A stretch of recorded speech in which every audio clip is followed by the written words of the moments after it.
Today, I am honored to welcome Dr. John Delony to the podcast.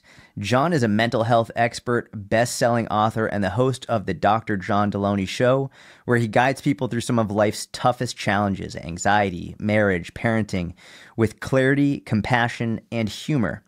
His books, Building a Non-Anxious Life and Own Your Past, Change Your Future, have made him a lifeline for millions of people around the world, and he has a unique gift for cutting through chaos and pointing to what truly matters. On a personal note, John is someone I deeply admire. His blunt insight, honesty, and candor has greatly impacted my life, especially as I try to navigate being a better husband and father.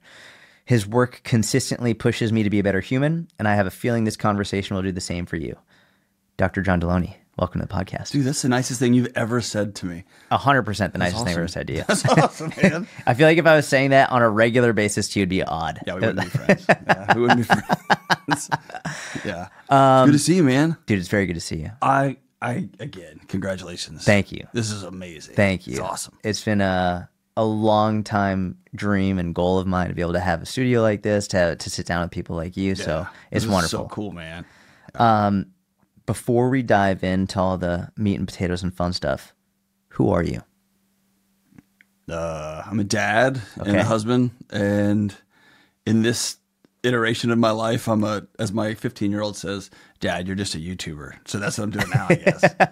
I spent about 20 years working in higher education, working as a dean of students and a professor, and so just most people know the dean of students role is like student conduct stuff, but it was also dealing with housing stuff and dealing with suicides and dealing with eating disorder, like all of the special needs stuff. So it was just a wide range of sitting with hurting people for 20 years, and then their families get involved too. And so you get in all the systems. So, and then I spent several years in addition to that. My dad was a homicide detective in Houston, a few hours from here. Okay. That's how I grew up. He was a SWAT guy. Got it. And so his thing was there's always a plainclothes guy and then an armored up, like, uniformed up guy. So my dad was the plainclothes guy when someone was going to jump or had a bomb for the SWAT team, and he'd walk in and talk them off. And so that was kind of like a negotiator. He was a hostage negotiator, yeah.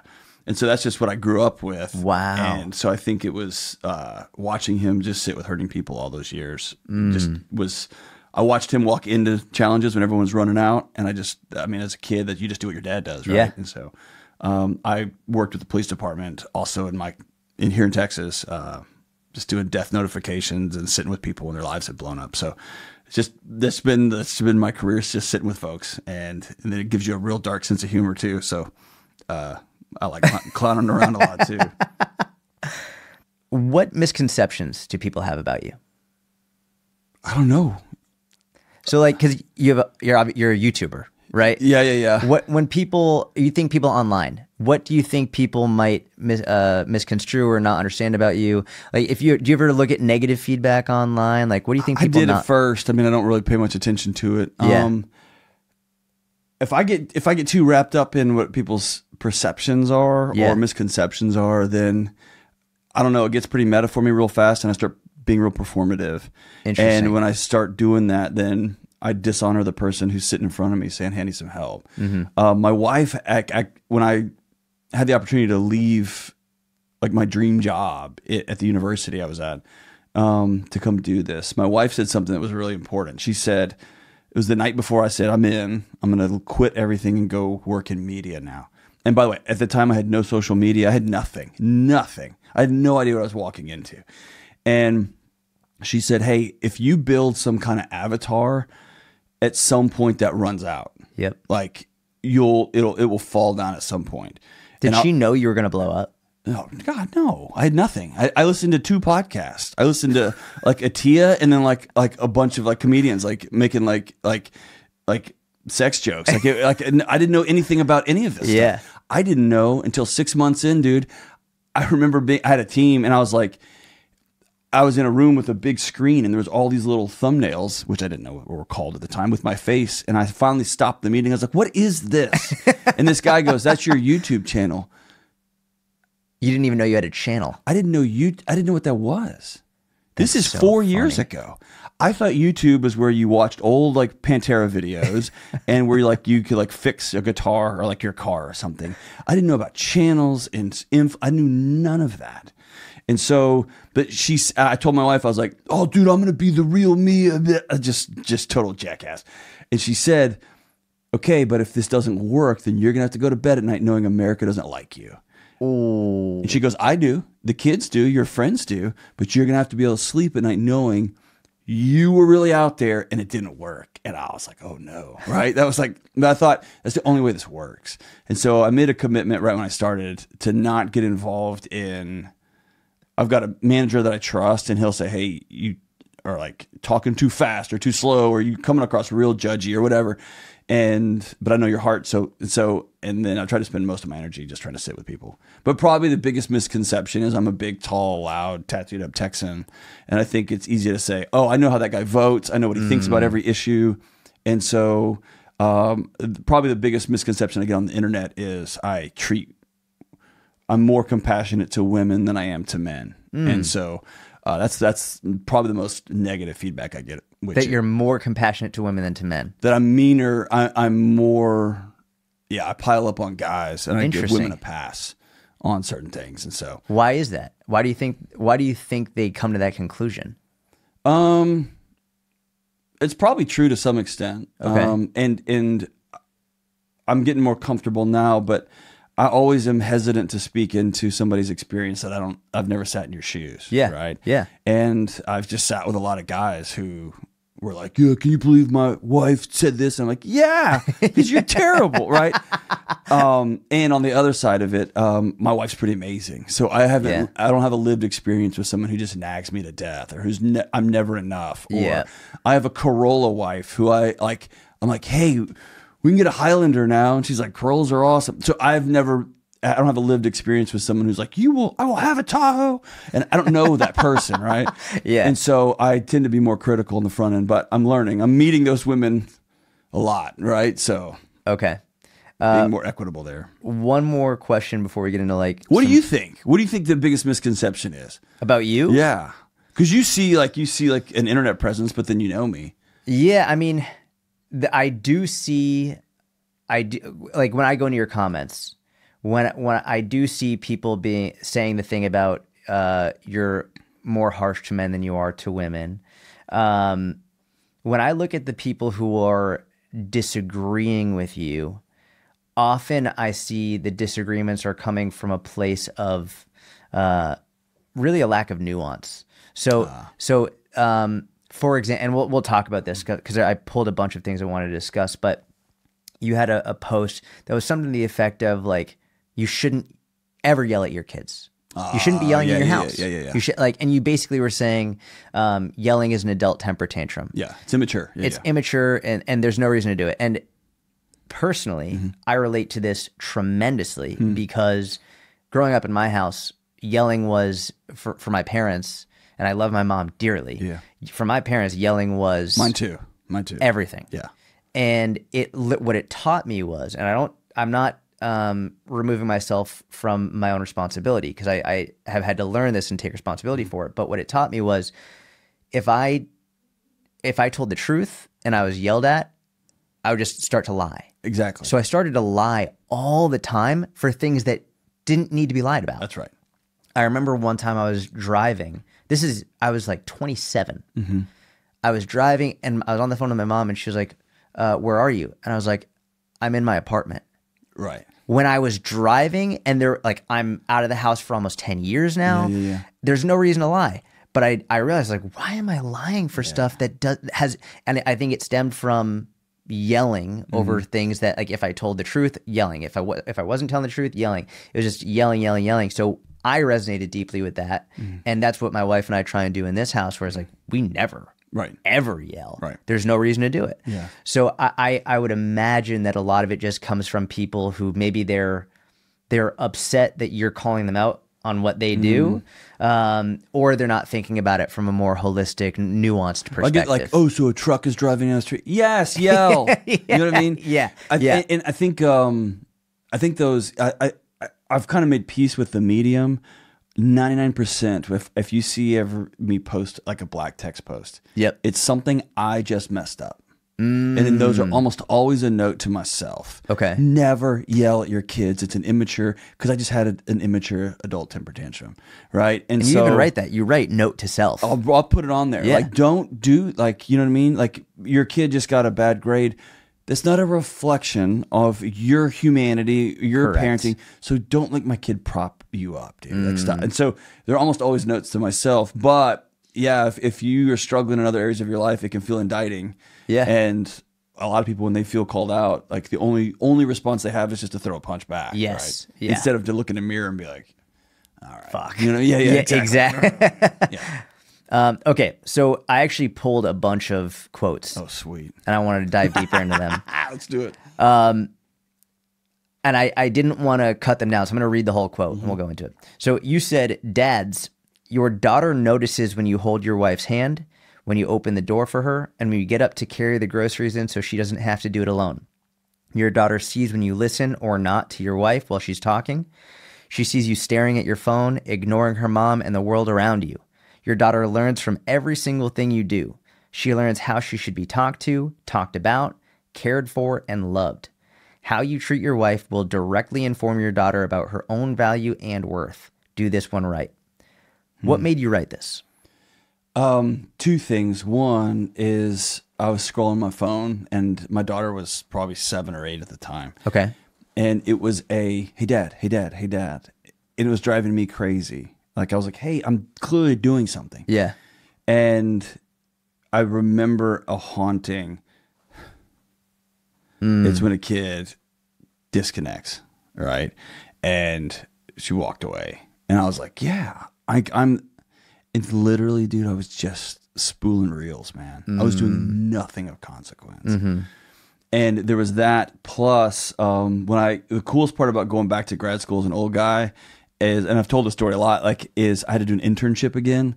And the guy I was interning under was a savant psychologist. You know, when you're around people and you're like, oh, your head's just faster than mine. Yeah. It's annoying because there's that much. I can never jump like Michael Jordan. I'll never be as smart as you, right? Because their head's different. And it's demoralizing. It's so it's the frustrating. Worst. Yeah, I just want to be on your level. Your teachers were like, yeah, I remember like in high school track when the coach was like, if you work hard and then you get to a certain point in track, you're like, that guy's just faster than me, man. Like, I can do all squats all day. That guy's just faster than me. I could take steroids and I wouldn't be like no, that. never. Yeah. And I didn't realize that works with your head too until I was like 30, and I was like, oh, they're just smarter than me. Yeah. But he was he was a savant, but he was we were working with really traumatized kids. And also my son was really young. And I remember an exchange we had where a young kid was talking really awful about women. It was wild. Oh, no. But I said, what are you supposed to say to a kid to teach him to respect women? And I just remember him he was kind of just like blowing me off, but in a funny way. But he just said, you say whatever you want. And then he said, kids don't listen to you. They watch you. And he's like, so if you want them to respect women, then treat their mom right. I remember that a lot. Like he said, treat their mom right. And it's been a powerful lesson for me personally as a dad, but also as I'm teaching people. You hear this in the fitness industry, like, I'll do anything for my kids. We eat right, we exercise, we sleep, so you're a present father. No, but like I go to jujitsu, I know how a gun works. Then you're a clown, right? Like you're our mutual buddy Lane, like you're stepping over $100 bills to pick up pennies, right? Yep. And so in that same vein, like I need to know my daughter to know her worth. Okay, then treat mom right. And it's not treating mom right in these big spectacle vacations. It's minute by minute. It's this meal wasn't great, but we're going to honor how hard our mom worked on it. Right. It's just these little bitty moments, and children pick up everything. Yeah. Everything. And so, I know it's one of those, just a communication to dads, but it was mostly a note to myself. Like, put your stupid phone down, because you're teaching your little girl who's trying to find out how much does this guy love me, that this little shiny box is more important than her. And it's just not. Do you talk about this with your kids? Yeah, all the time. Yeah. And my son's 15, and in 5th grade, he was the only one in his class without a smartphone. I love that. Which is insanity, but he's had to learn since 5th grade. Was he pissed? Yeah, it's been tough. And when he was in 8th grade, he gave us, it was pretty compelling. And both of his parents, my wife's a professor, she was, but so both of his parents are nerds, so he made us a presentation. But it was smart kid. But it was like, hey, you used to at least have a phone on the wall with a little spirally cord on it where you could call your friends. When I get home, I have nothing. And I was like, that's actually fair. So we got him a phone. There's no internet on it. There's no phone. There's no pictures. I'm sorry. There's no camera on it. Yeah. Because it's like a Bark phone.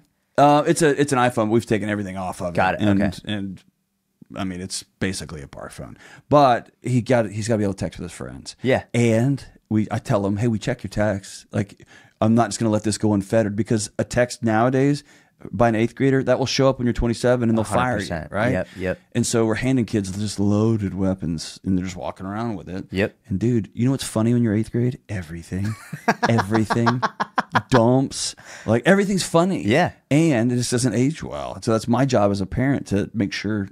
Anyway, but we talk about it a lot in the house. And so we all kind of have permission, him included, my daughter too, like, yeah, Dad, sure is important to get off your phone. You know what I mean? I'm like, oh, they'll say that. Right. Yeah. Because they have a right to call us out too. When we say something's a family value, then we're all in on it. I like that. People are more important than screens in our house. And so when I find myself like trying to do something, like, oh yeah, way more important, huh, Dad? And you're like, damn it, you're right. Yeah, you turn it on. Yeah. I was gonna ask this later, but I feel like it's a good time now. Are there any surprising differences and or similarities between raising a son versus a daughter? Yeah, I mean, I think everything's different. Interesting. Okay. I think you have the basic, I mean, you're going to have the same basic household values and stuff like that. And you're who you are. But it's frustrating when people say, like, no, they're all the same. They're comically not the same. Yeah. And they're not the same on any level. And then there's also like my own personal biases. And so I think that's why it's important that it's unpopular to say, but it's important to have a second adult in the house that's helping you see where your blind spots are and picking up the slack. And there's seasons when I've been too hard on my son because I don't want him to experience what I've experienced, right? Or I know that I walked through the life as a big loudmouth, tall kid who was fast, and some rules didn't apply to me. I want him to know that's not how the world works, because at some point you get knocked out. And I was ugly to people when I was his age, and so it's been important to me that he treats people with respect and kindness. And I've gone too far, and so having my wife say like, "Hey, that's too much. That's my son," right? And vice versa, right, wrong, or indifferent. Having a daughter changed me. And in different ways than having a son.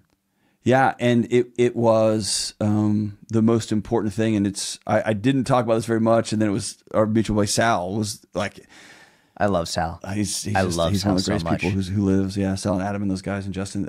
But it was my big dirty secret was I had a successful parenting and marriage and relationship show, and my daughter wouldn't hug me. It just wouldn't be, she couldn't, it was electric. And my wife quietly said one day, is there a possibility that her tiny little body has identified you as not safe? And she said that to you? Yeah, my wife did. She says, is that possible? She says, you're always talking about neuroception, all these, all this nerd science stuff. And I said, did you get angry when she said that or no? I was just sad, but my anger was, I was a little bit frustrated because I was like, dude, I'm a good dad. I don't swear. I don't yell. She's like, no. You're an amazing dad. And I could never ask for a better husband. But we all feel that, she called it a nuclear reactor in your chest. She goes, we all know, like when dad, like we all feel it. And she said, I know you well enough now after 20 something years together. I feel you fighting it, but it's still there. And I wonder if so I got pissed and I went to a therapist and I was like, evidently and after several months, it was like, I'm going to say some stuff out loud that I never told anybody about what happened to me when I was a little boy, like a little kid, right? Yep. Like dark stuff. And I had to sit down with my wife and say, you didn't know this about me. This happened. Really? At this older kid's house when I was young. Yeah, stuff like that. But the process of me healing, it was about 9 months, maybe 6 or 9 months later. I remember my son and I were wrestling, and my daughter is like she'll come flying off the top ropes, like, don't hurt my brother, right? That kind of thing. That's amazing. We have a wrestling mat in our living room. And so we roll it out and we were wrestling. And I said a line, I said, Josephine, get off me. And we were all laughing and playing. I was like, Josephine, get off me. I was like, oh, she's holding me. And now 3 years later, I'm like a human jungle gym. She wants to be carried everywhere. That's the best. But I had to go do that work. And I think there was something about her more finely tuned feminine radar. She has to protect herself. Her body's got to protect her from this big, scary person. And I wasn't a scary person, but I was a scary person, right? And so, yeah, it's just different. And she likes, now that she's older, dude, she is way more violent than him. And Seriously? oh, yeah. So they're different. They're different. Yeah. But I love it. I love it. And like, he's got his dad's ADHD. She does too. And so he's a little bit bouncy. And I watch her just shut down. And so girls process some of those stimulation, like they some of those neuro exceptionalities, I guess is the nerdiest way to say that. They just process them different. So yeah, raising boys and girls is just different, man. Yeah. It's just different. Do you think there are any common mistakes, in speaking in generalities, that parents will make when there are differences between raising boys and girls, common mistakes where they're trying to treat them similarly, or are they just, is there anything that you see that parents are making mistakes with sons and or their daughters? I mean, I think there's mistakes all over the place. The biggest few are using your kid to prop you up emotionally, like your performance on a little league field or your performance on a dance floor is a reflection of how good of a parent I am. So you see dads and moms screaming at teenage refs at a little league. It's just madness, right? Yeah. So I think that's probably the most global challenge I see. Yeah. Probably the next layer is parents who are not helping these are individual humans and they're just different. They're just different, and they're different than you, and they're different than your romantic partner. And so like, I wanted my kid, we were talking about it earlier, I wanted him to be like, I didn't get into like MMA and stuff until I was in my 20s. I wanted him to be, he's just not a fighter. That's just not he doesn't have fun doing that. He's a runner, and he runs forever, and he's a hunter, and he's amazing at it. That's just not his thing. My daughter, on the other hand, is in 3rd grade lacrosse. Dude, you give her a stick and she is like a helicopter, dude. She will like she'll bring it, right? And so every kid is different. And so I think the challenge with parenting is not to say, hey, everyone's the same, everyone gets treated the same. It's just different. They're different people. Yeah.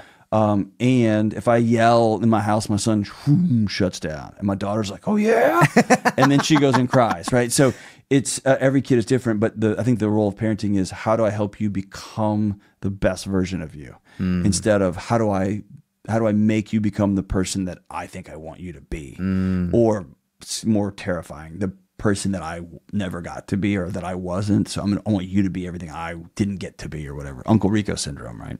Makes total sense. How do you you have 2 daughters, right? I have 2 daughters. How's that been different than you thought it was going to be? So I don't have sons yet, obviously. And I'm totally fine if I have 15 daughters. Like, I'm obsessed with my girls. It's the best. It's absolutely obsessed with my girls. It's funny. People will often ask, are you going to try for a boy? It's like, I'm going to try for another healthy baby. Yeah. Exactly. I could have it all girls. It's literally the most amazing thing in the world. Yep. And all of the fixtures in your house work right now. And if you bring a little boy in here, they won't. All right, that's just kind of part of it, right? It's just the way that I describe it is I've never done, and I have nothing against it, people do it, but I've never done like hallucinogenic drugs. But I've spoken to people who have, and they say, I see colors I've never seen before. I describe my love for my daughter as like I'm experiencing emotions I've never experienced before. It's just I've never felt these. Like, love is a different emotion for my daughters than I've ever felt before. And it grows every day. It's wild, huh? With weird things that make no sense. Things that before I had kids, I would hear parents say like, "Oh my gosh, isn't this so amazing what my kid did?" And I'd be like, "That's what a fucking kid does." It's right, that's just a kid. But when you see them go from like nothing and like a little, just like an infant where they can't do anything to that. Like, for example, the other day, my daughter looked at me. I was actually it was Sal, Justin, and Adam. I was at Mind Pump. I was on the phone and I was FaceTiming her, and my daughter, she just says, "Where are you going?" And it was the first time where she put this together to be like, not where are you now, but like, where are you headed to? And I thought it was the most amazing thing. It was the first time she asked me that question. And it was just like, my heart exploded for a ridiculous question. Whereas before I had kids, I would be like, okay, it doesn't matter. Yeah. But so yeah, it's just the most amazing thing. I'm obsessed. I remember doing something, and it wasn't scary, but things got real loud, and just my daughter, you just feel her grab your finger, and you're like, oh, she trusts me between her and whatever that is. Yes. Right. And it was it's just like, oh, I didn't know that was okay. Yeah. You know what I mean? Yeah. But it's awesome. And I remember I was pushing my son in a stroller one time, and he was just an infant. My wife was getting some sleep, much needed sleep. I was pushing him, and the dog just comes firing out. And it was the wildest thing. Like, I'm a loudmouth idiot, but it was just, I pushed the stroller away, and it was, I'm going to kill that dog. And when, and for whatever reason, the dog stops, and I'm just like walking at the dog, like, you're not coming at my kid. And the dog runs off, and I thought, where'd that come from? Like, well, I didn't know that was there, right? Just so instinct. It's just, that was another thing takes over.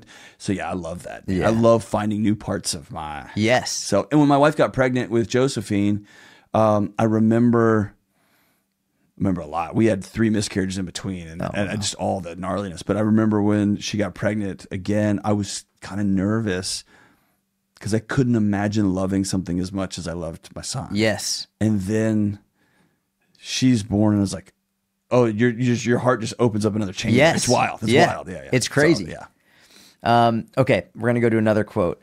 You said, quote, husbands, when you see your wife in pain or struggling, know this: she isn't broken. She's hurting. She doesn't need your solutions. She doesn't need you to tell her what she should do.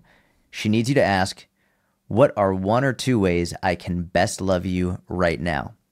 She's the expert on her needs, not you. Love by listening, not telling. End quote. And you said, why do you think this is something men often struggle with? And is there anything you've personally done to get better at this for your wife? Yeah, I think most men have a message baked into us that you are only worth your utility. And most of us don't. Technology's taken all our jobs away, and I'm saying globally. And so the only thing we have left are our answers. That's it. And so when nobody needs our answer for a thing, there's just this perceived burdensomeness. Like everybody's would be better off if I wasn't here because I don't have an answer for this. And so when we see somebody hurting, we can't fix it. We're not medical doctors. And so we like to lecture and we like to be heard because that's how we feel useful. And what I'm hearing across the country is most wives, including mine, like, hey, I'm not dumb. Like my wife's like, I was Dr. Delony before you. And it took me a long time, probably 15 or 16 years into being married, before I realized, oh, she doesn't want any of this stuff. She just wants me. And that was hard because I didn't like me. And I couldn't compute the two, right? And so I've had to work at trying to see what is this thing that she sees in me that I don't see. And that sucked. That has sucked. Because it's hard just to sit there because you feel useless. Right.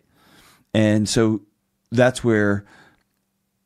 And most of us, men and women, like to love other people in the way that we like to be loved, and that doesn't always translate well. And so you end up making things worse. And so if my love language is touch, and I'm trying to just coddle and hug and touch somebody that I just need you to tell me that that you see me, right?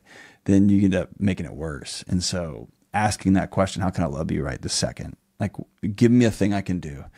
And my wife has done things to be really gracious. Like she'll pop in. This is a few weeks ago. She popped in and she's like, hey, Brooklyn Nine-Nine or The Office, I need to borrow your nervous system for about 25 minutes. She hops on the couch and just curls up like a Labrador. And we watch some old show that we'd seen 100 times. And when it was over, literally, I kind of thought like, oh yeah. When it was over, she was like, all right, I'm good. Thank you. And just like went on about what she was doing. But like she knows he loves feeling useful. And what I really need is his presence. I need him. And so I'm going to use one of his little nerd words that he likes, nervous system. Ooh, makes me feel happy. And we're going to watch a show together and it'll be awesome. That's what I need from him right now. It's just him. Like I need his sturdiness right now. And I think most of us just are like, can I fix something? Can I solve something for you? And when you get to that deeper layer, like, no, she loves you just for you. She loves you for you. And that's hard for most men.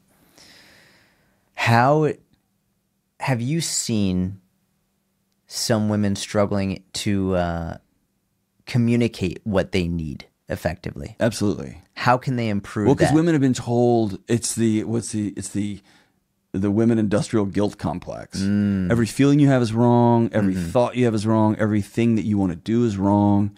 If you want to stay home, I can't believe you would abandon the workforce. If you want to go to work, like, oh, you're going to let somebody else raise your kid. Like, there's no So way to true. win. I don't So want to have true. kids right now. Oh, because you want to be an old maid. And like, I want to have a bunch of kids. Oh, because you're like, it's like you can't win. There's no winning. Yeah. And so you're taught everything you feel is wrong. And so everything's outsourced. And so it can be a cruel question to be like, what do you want? And it's like, I don't know. I remember talking to, of all people, Jordan Peterson one time. Yeah. And I was trying to bro up. I was like, yeah, people can't answer the question, what do you want? And he looked at me and was like, that's the hardest. Like, of course they can't, dummy. You know what I mean? And he did it respectfully, but he was like, that's the hardest question. And so I hate to use this word because it sounds like it's trite, but you have to practice. Yeah. Like, I feel like I'm frustrated with you, and I need to say that out loud, and I need you, husband of mine, to not run away and sit in that frustration with me, and maybe be like, oh, I don't think I'm frustrated. You know what I really need? I'm hungry, or I need some sleep, or like it's sitting with each other and not playing that ping pong match of, well, you made me, well, you made me. No, like let's just sit together. But yeah, I do. There's a whole. The air we breathe is that women don't know how they actually feel. This woman on Instagram will tell you, here's what you need to be doing, and here's what this birthday party should look like, and anything you're feeling not that is super wrong, right? Or whatever diet you think is not that, it's this, right? Yeah. And it's just you can't win. You can't win. Man, that was such a great answer. And that helps me contextualize it so much because you're 100% right. They can't win no matter what. I'm also thinking about the conversations between husbands, wives, spouses, whomever. You bring up a point where they have to practice. They have to practice saying what we you moralize want. and characterize it all. Yeah. Like, if you can't do this, you're not. Shut up, dude. You've never shot free throws. It's like practice free throws, dude. Or the first time you, like we were just talking earlier about, like the first time you go roll with somebody in a jiu-jitsu gym. Yeah. It's so frustrating when they're like choking you out and talking to somebody else because you know what you're doing. You got to practice.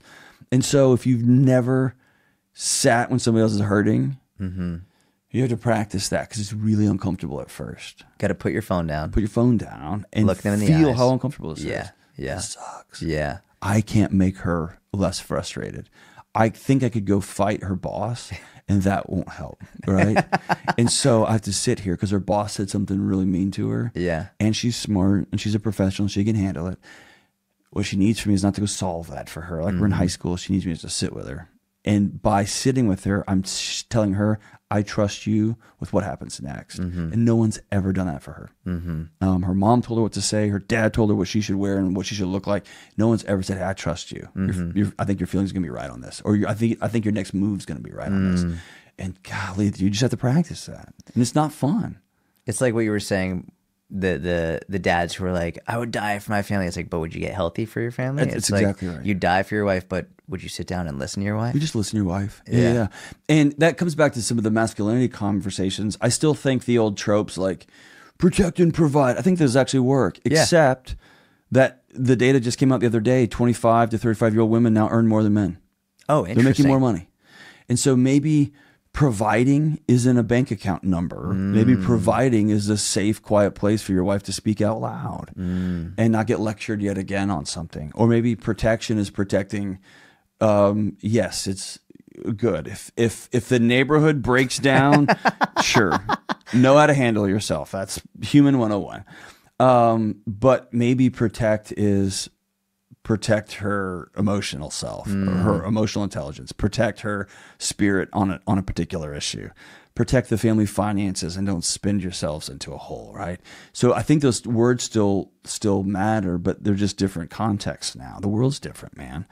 And so it hasn't got less, it's gotten more. There's more responsibility to be a good dad and a good husband now, because you do need to know how to take care of yourself. You do need to keep yourself in shape. You do need to have a good job and work hard. And the new thing is you got to learn emotional intelligence. And for all human history, we didn't need to know that. Well, now we do. Okay. So it's just the additional responsibility. And I think the most remarkable thing about responsibility is the more you get and the more incredible your life is. The scarier and harder it is, but the more incredible it is too. Man, that was amazing. Thank you. Is that you're a new dad? Does that resonate? More than I think you could ever, you could probably understand. Yeah. Like more than I expected coming into this conversation. Yeah. When I was thinking of the conversation I wanted to have with you, I was trying to anticipate answers and where it might go. That was beautiful. Yeah. That was super helpful. Well, I appreciate that. I have another quote. Yeah.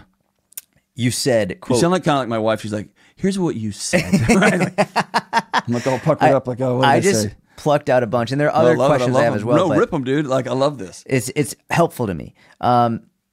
You said, quote, wives, if your husband works hard for your family, tells you the truth, shows up for you and the kids, even though he may not say it right or do it all right, and is trying to navigate a world gone mad with both strength and vulnerability, please grab his face with both your hands, look him in the eyes, and tell him you're proud of him. Let him know you see him and that you're proud of him. These words might just save his life. In your experience, do you think we'd see healthier, stronger, better men if they were simply told by their loved ones they were proud of them? Yeah, I think those 3 words, I'm proud of, those 4 words. Yeah, I think those would save men's lives. And everybody knows that men are offing themselves at record numbers. It's just a wild time. But I think it comes down to that perceived burdensome. Like the world would be better if I wasn't here. And which isn't true. But I remember when my wife and I were sitting across the table deciding, are we going to stay married? Like, and it was like, this is it. Our marriage is over. Do we want to build a new one? Or like no fighting, no yelling, no screaming. Like, is this it? And if so, let's be adults about how we divide this thing up. And as we both were like, no, we're both in this till death do us part. And I said, I don't know how to do what comes next. And as we were talking through it, I remember like hitting my fist on the table saying, will you just say the words, I'm proud of you? You asked for that. I did. And I felt so small and embarrassed. Yeah. What a clown, dude. Yeah. You know what I mean?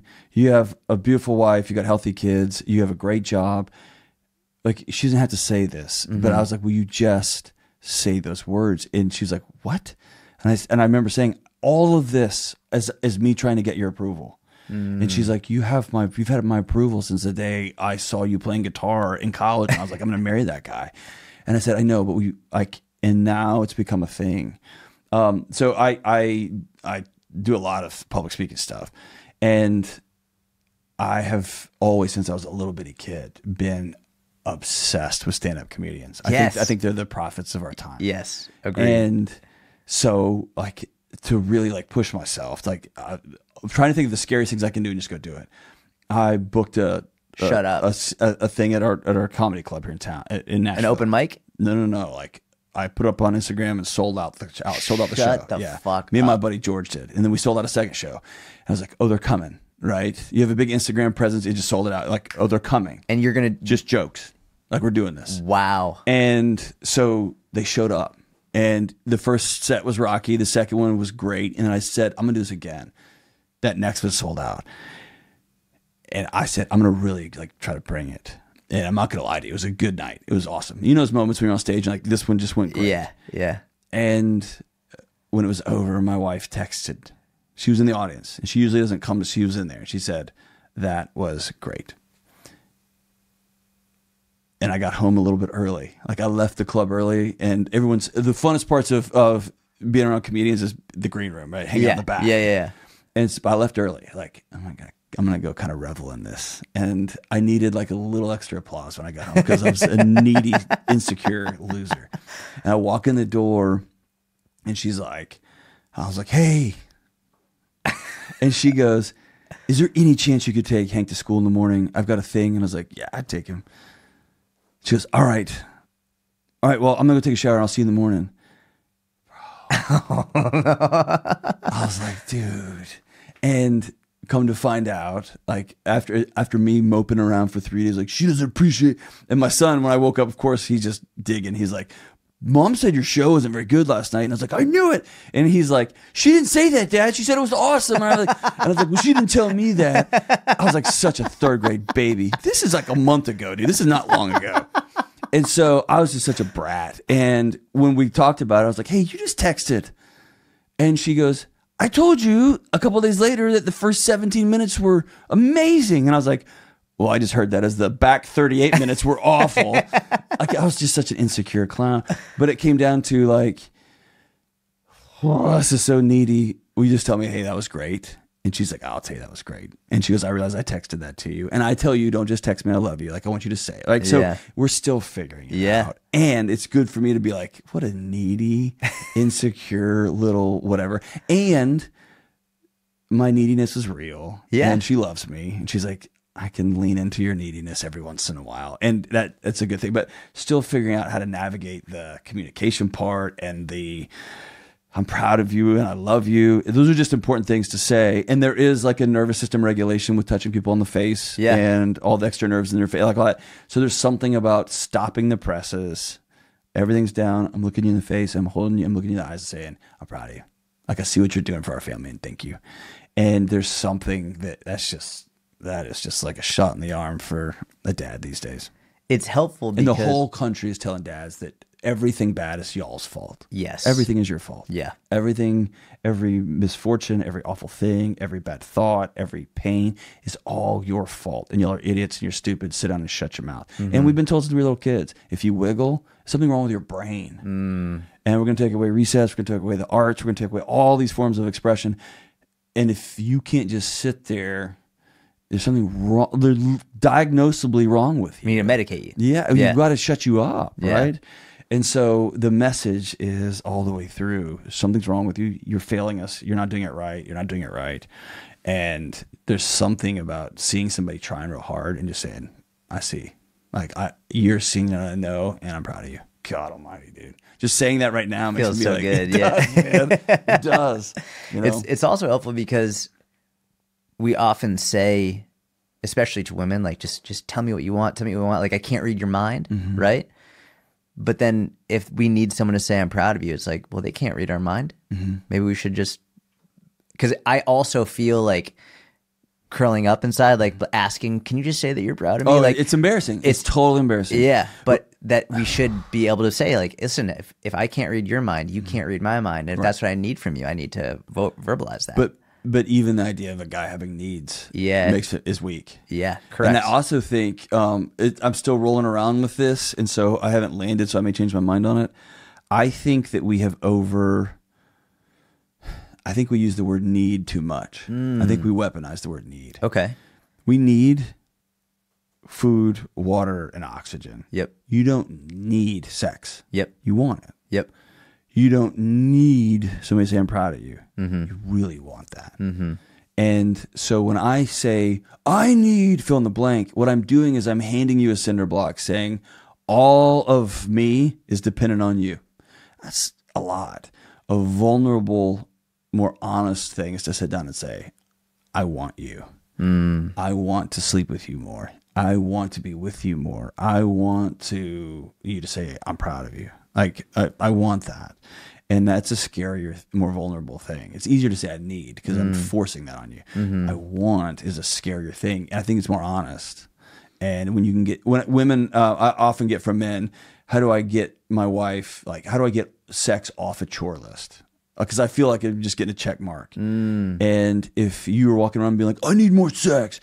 Okay, well, the kids need diapers and I need to run to Costco and I need to get my report in at work. And you just go on a list. But dude, when you tell your wife, like, hey, I want you. And like, how can I make you feel loved? Like, you think it's abs, like help in the kitchen. You think it's like, bro, look at this tight shirt. Like, it's not that, dude. Like, can you wash the bottles? Abs. Can you wash the bottles? Like, and get all of the gross out of them. It's like when you tell somebody I want you, that's a different conversation. And I think that's where most people miss each other. They just they're just lobbing needs back and forth. And that's a lot of responsibility to carry. That's what you call a need grenade, right? I think I've heard you say that. I may have said it like that. Yeah. That's what it feels like. Yeah. And I may change my mind on this, but I just feel like I really want intimacy. Yeah. I want that. Yeah. But I don't feel like I've ever had permission to say that out loud. Like, what I want doesn't matter. Because you got to crush it. There's just my morning routine list is so long. I don't have time to say, like, I don't want to sit in a cold plunge today. I want to have breakfast with my daughter. Yeah. You're not allowed to ask. You're not allowed to say that. Or I don't want to sit in a sauna for 5 hours tonight. I actually want to go wrestle with my son. Like, you're not allowed to say that. And so I think taking ownership of like, what do you want? And then what is that going to cost? It's a really unique way to look at it. And I love words. And I think when you are very deliberate with the word that you use, it makes a big difference. I had never thought about using want and that potentially opening up to more vulnerability. It's a scary thing because someone else can say, I don't want that. Yeah. When you say, I need that, you're like, okay, I'll try to make this happen. Yeah. I love this person. They said they need it, so I've got to put it on the list and we'll do it. That's right. But wanting is very different. Yeah. I want to be with you. On a deeper philosophical level, it's very different. Yeah. It's a more spiritual question. Yeah. Yeah. Who are some of your favorite comedians? Oh man. I mean, I believe this with all my heart. I think in 150 years when they look back, I think that the world will say there was a moment when we almost went off the edge and Dave Chappelle and Joe Rogan held us. Yep. And it's a strange thing to say, but I think that's true. Yeah. I do love some of the legends like George Carlin and Steve Martin and them. Richard Pryor. Yeah. There's some guys out. Derek Stroop is a comedian out. Okay. I don't know. There's a funnier working comedian now. That guy makes me laugh so hard. My dad and I have had struggles communicating. He's a Texas cop and I'm a loudmouth jackass. And so, but we went to see Lewis Black together once. Oh my gosh. He's one of my top 2 or 3 of all time. So good. My dad was laughing so hard. I thought about taking him out in the lobby for a second. I was like, we're going to see his heart attack from space. And I remember thinking in the arena, like it was a small little theater. And I was like, you know what? If you laugh yourself to death, you win. Yeah. That's the win. Right? Yeah. So I was like, all right, I love that. We're in this one Let's now. go. Man. Let's do it. But Lewis Black's so funny. I laughed. I thought I was going to die. But he's one of the goats. But yeah. Dave Chappelle, I saw him live recently, or within the last couple of years. He's the greatest of our time. He's operates at a different level. Yeah. Yeah. I love Tom Segura. Tom is extraordinary. Yeah. And the funny thing about even Dave, the funny thing about Tom is what I think they do so magically is and it almost podcast in a way has almost ruined it in that those guys are the smartest guys in the room at all times. Yeah. Yeah. Like it unmoors people when Segura starts ripping off 1 or 2 or 3 other languages, right? And when you hear Andrew Scholes, who I think is operating at the top of the game, amazing. He's got an understanding of culture and finance. Yes. Oh, I thought you just told like balls jokes. Yeah. And so it's almost like they are going over the edge and then they're dumbing it down for guys like me. Yes. And it's like, okay, right? It's like being on Dave Ramsey. Like, I asked him to explain how bond rates interacted with something once. And it was when he was writing it out on a board. And he said something along the lines of, this is really where the algebra stops going across the board and it goes into the board. And I was like, done. We're just going to stop. You know what I mean? And you have a guy on the radio that's just like, get out of debt. And if you borrow money, you're done. Like, you stupid. But you don't realize, you're like Good Will Hunting when it comes and I think those guys, the true comedians, are savants in that way. Yeah. Theo lives in Nashville. Yeah. And just seeing him, you'll get a text message like, hey, I'm going up tonight, and it sells out in 2 seconds, but you run into this small little club and it's like, that guy's brain is faster than mine. It's operating in a different sphere. Yes. And so, I don't know. I think that's what prophets do is they go, hey, this could be like this. And it's just almost like good science fiction writers. Yeah. Like they see the world in a little bit different way. And so I just think comedians who can do that are special. And I also think nowadays, everything's so dark. Yeah. Everything's dark. Yep. And I'm seeing an almost oxygen level desperation. Can we just go somewhere for 2 hours and just exhale together? And then we don't have any cultural practices. Like there's no dance, there's no meals, there's no nothing. And I had a guy on my show recently named Carlos Whitaker, and and I didn't know this stat. He said the average meal at the turn of the century was about 90 minutes, and the average meal today in America is 12. Oh, wow. We don't have any collective moments together. That's crazy. Right? He spent some time with the Amish, and I remember he said one time, he was like, hey, I'm done eating. And the guy goes, yeah, but the meal's not over. And it was like, oh, dude, that's a great way to see it. So we have no shared experience. So I think people are desperate to get in a room and just laugh. Jeff Dye's funny. Like some of these guys are just a riot, man. So I could go on and on. Nate Bargatze is really good. Nate lives in Nashville. His dad's filled a hole in my heart. His dad's one of the most amazing guys. Oh, ever. really? Yeah. He's a magician, comedian. Oh, he's spoken about that in his stand-up. Yeah. That dude is next level. I won't give away. His set is one of the best. And you're watching it going, what is happening right now? And the way he's able to, he's just, if you can see Stephen Bargatze live. Okay, I'm going to do that. It's world class. It's amazing. One of the things I love about Nate is I cuss all the time. Nate is super clean. Yeah. And it's like, he doesn't get into... John Christ is another one. Like same.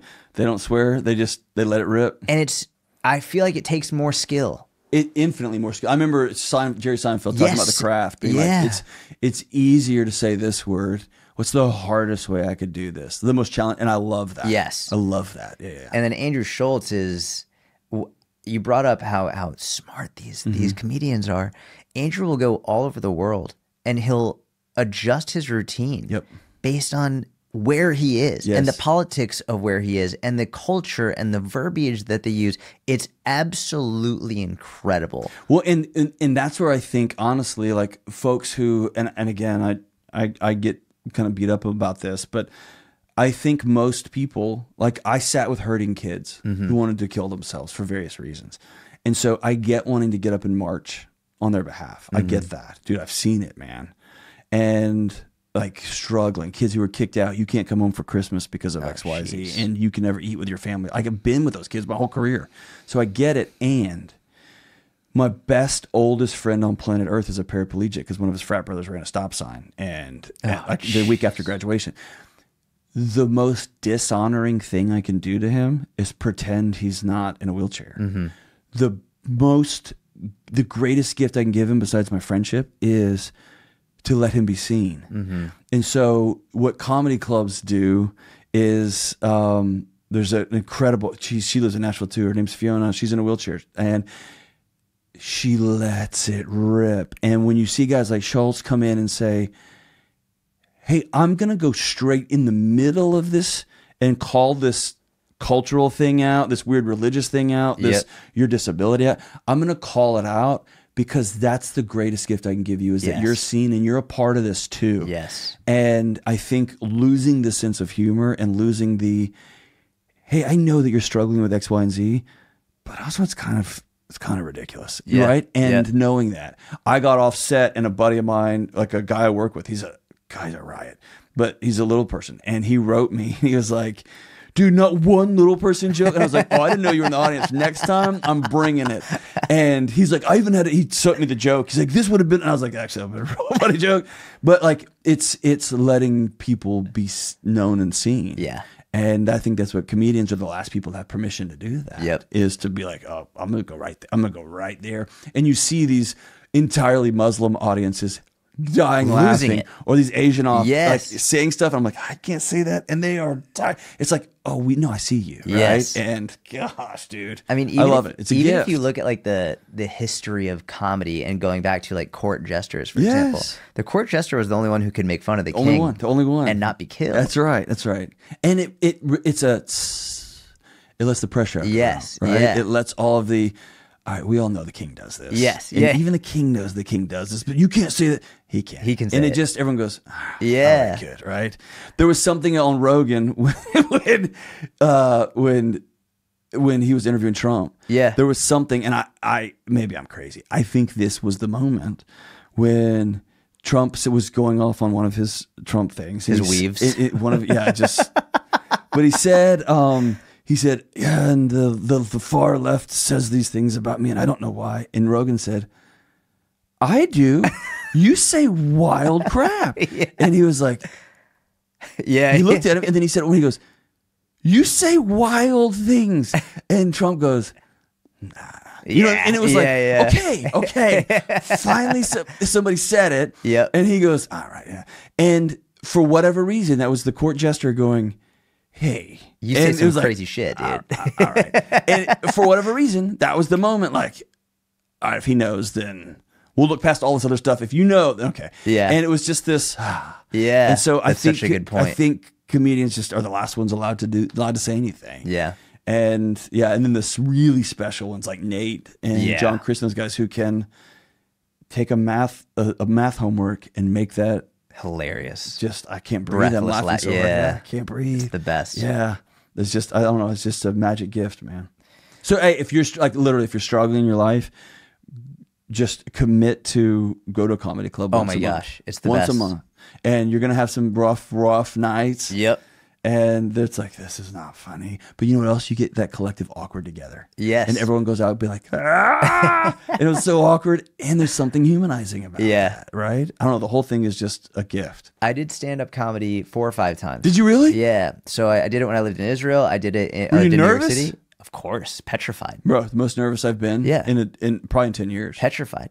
I did some open mics in New York. My brother's a professional stand-up comedian. I didn't know that. Yeah. Dude. Yeah. So we grew up, my brother and I, like, that was one of the things we bonded over was stand-up comedy. Like, it's one of the greatest things ever. One of the cool things about it, when you go through the preparation of trying to come up with an act, trying to find something that's funny, you start to see, one thing that I hear the best comedians say is anything can be funny. Anything. Literally anything can be funny, which is like dark. But I mean, Tosh has a great, like, I love Tosh. I know I won't be your friend if you say the words too soon. And I was like, yeah. Like, and that's the time. Yes. And I've cleaned brains off of a wall with the policeman. Yeah. Trying to beat a mother coming home, but who's going to find her kid's body. And we got to laughing so hard. It was a protective measure. Yeah. Yep. I could not breathe. I need oxygen. And it was, my body's trying to take care of me right now because I'm in a surreal situation. Yeah. Right. Yep.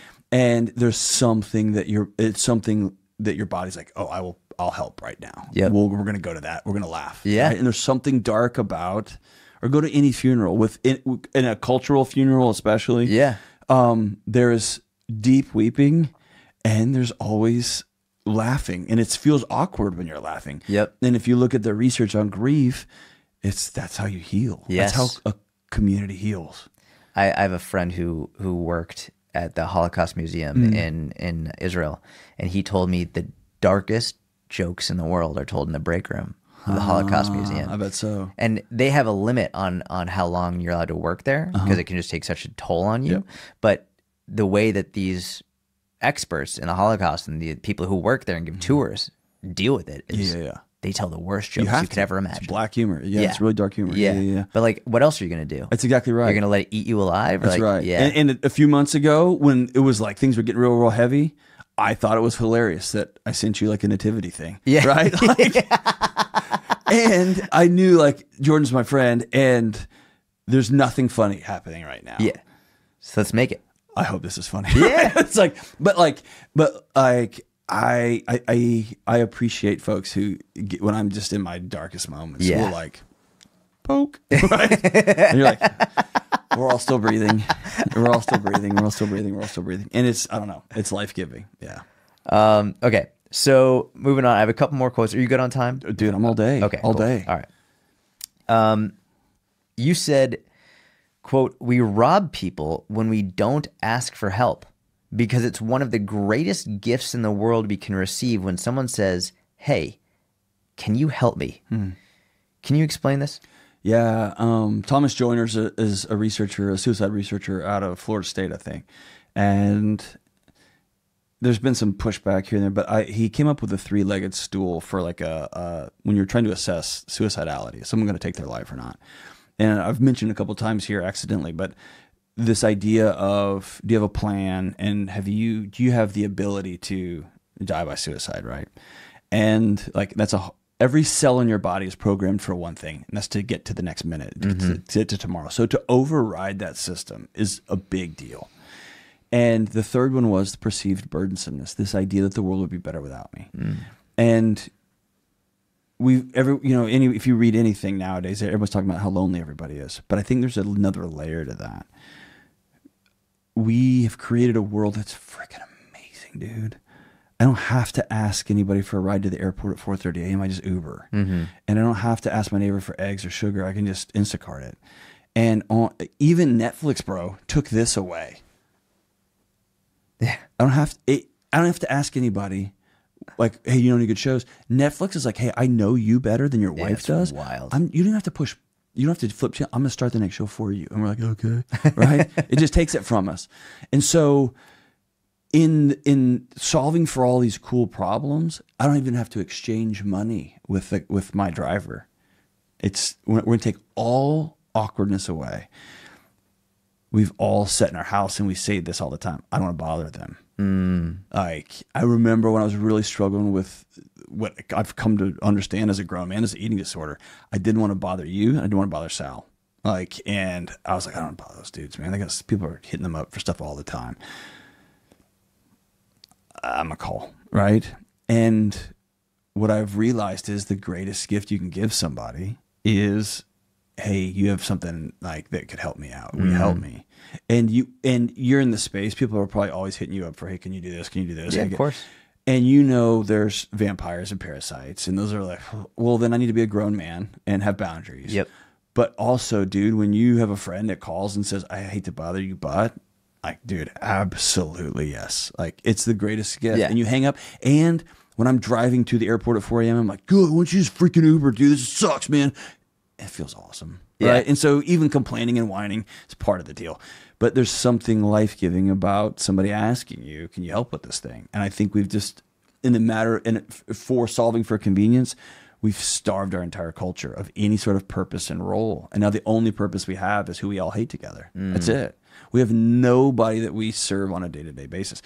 You know who told me this the best? I have a neighbor. He's 75 years old, out in the like meth and banjos where I live, like way out in the country in rural Tennessee. And I have a gravel driveway, but it's a pretty steep drop off. And it washed out real bad after a really gnarly rain.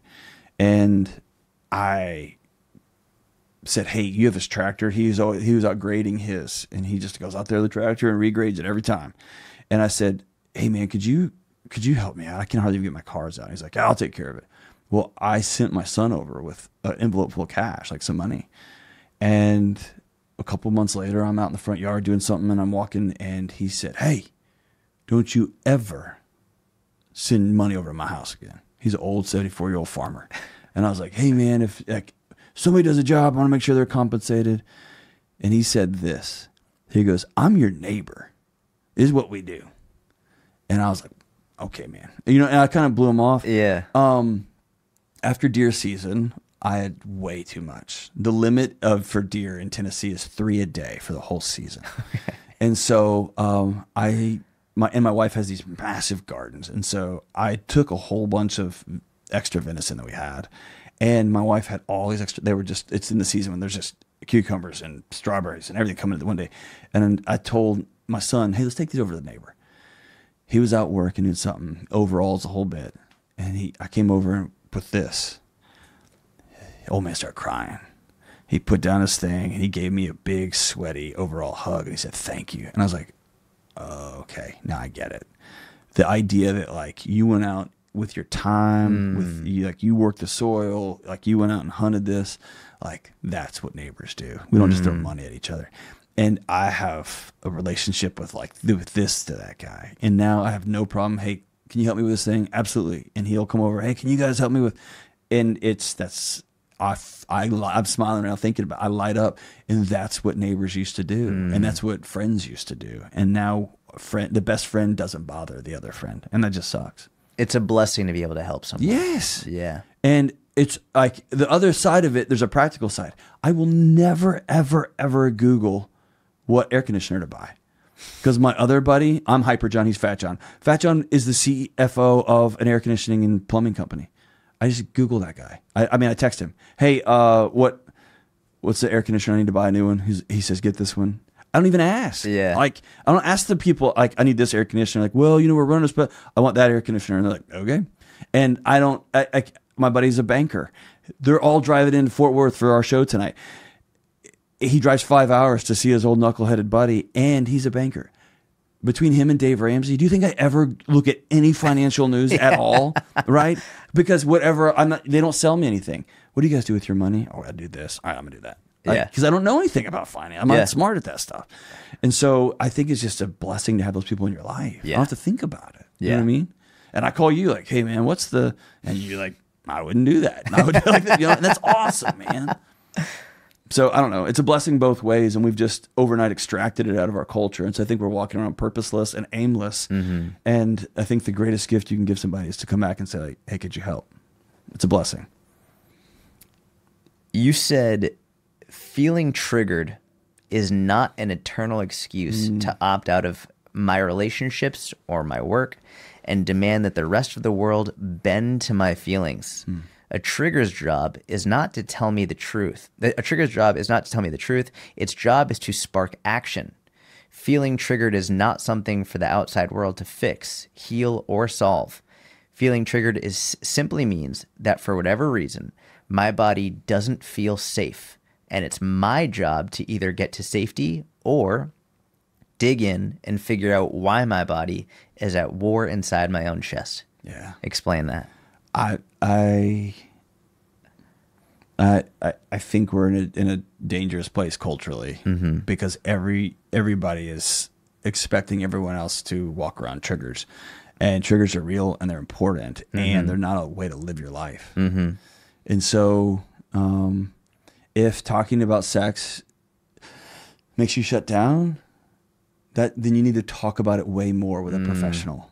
Because it's not supposed to. It's supposed to be an awesome thing that gives you life. And if somebody took your innocence away when you were a kid, let's go into that, because it's going to have ripple effects through your entire life. And if you don't deal with it, your kids will have to. If talking about money was super tight, my dad was a cop, and then he became a minister. Money, like, it makes my chest tighten up to this day. And for God's sakes, I co-host the Ramsey show, right? Like, it became I built a whole world around avoiding talking about money. Talking about global finance, global economy, I remember George W. Bush coming to the podium and saying, the economy's about to melt down. Here's what we're doing. And that's in my nervous. I remember my dad, like, saying he was going to pay for my tux for my high school prom, and him, like, kind of trying to protect me and shield me, and put it on 3 different credit cards. Like, you got $7 on this one, we got $18. That was all they had. And I remember those are in my nervous system. And so I can spend my whole life avoiding it and forcing my wife to wonder where we are economically. How are we doing? Okay. What's John buying? Or I can say, I'm going to head right in the middle. I'm going to learn about this. I'm going to come up with a plan on how to handle my money.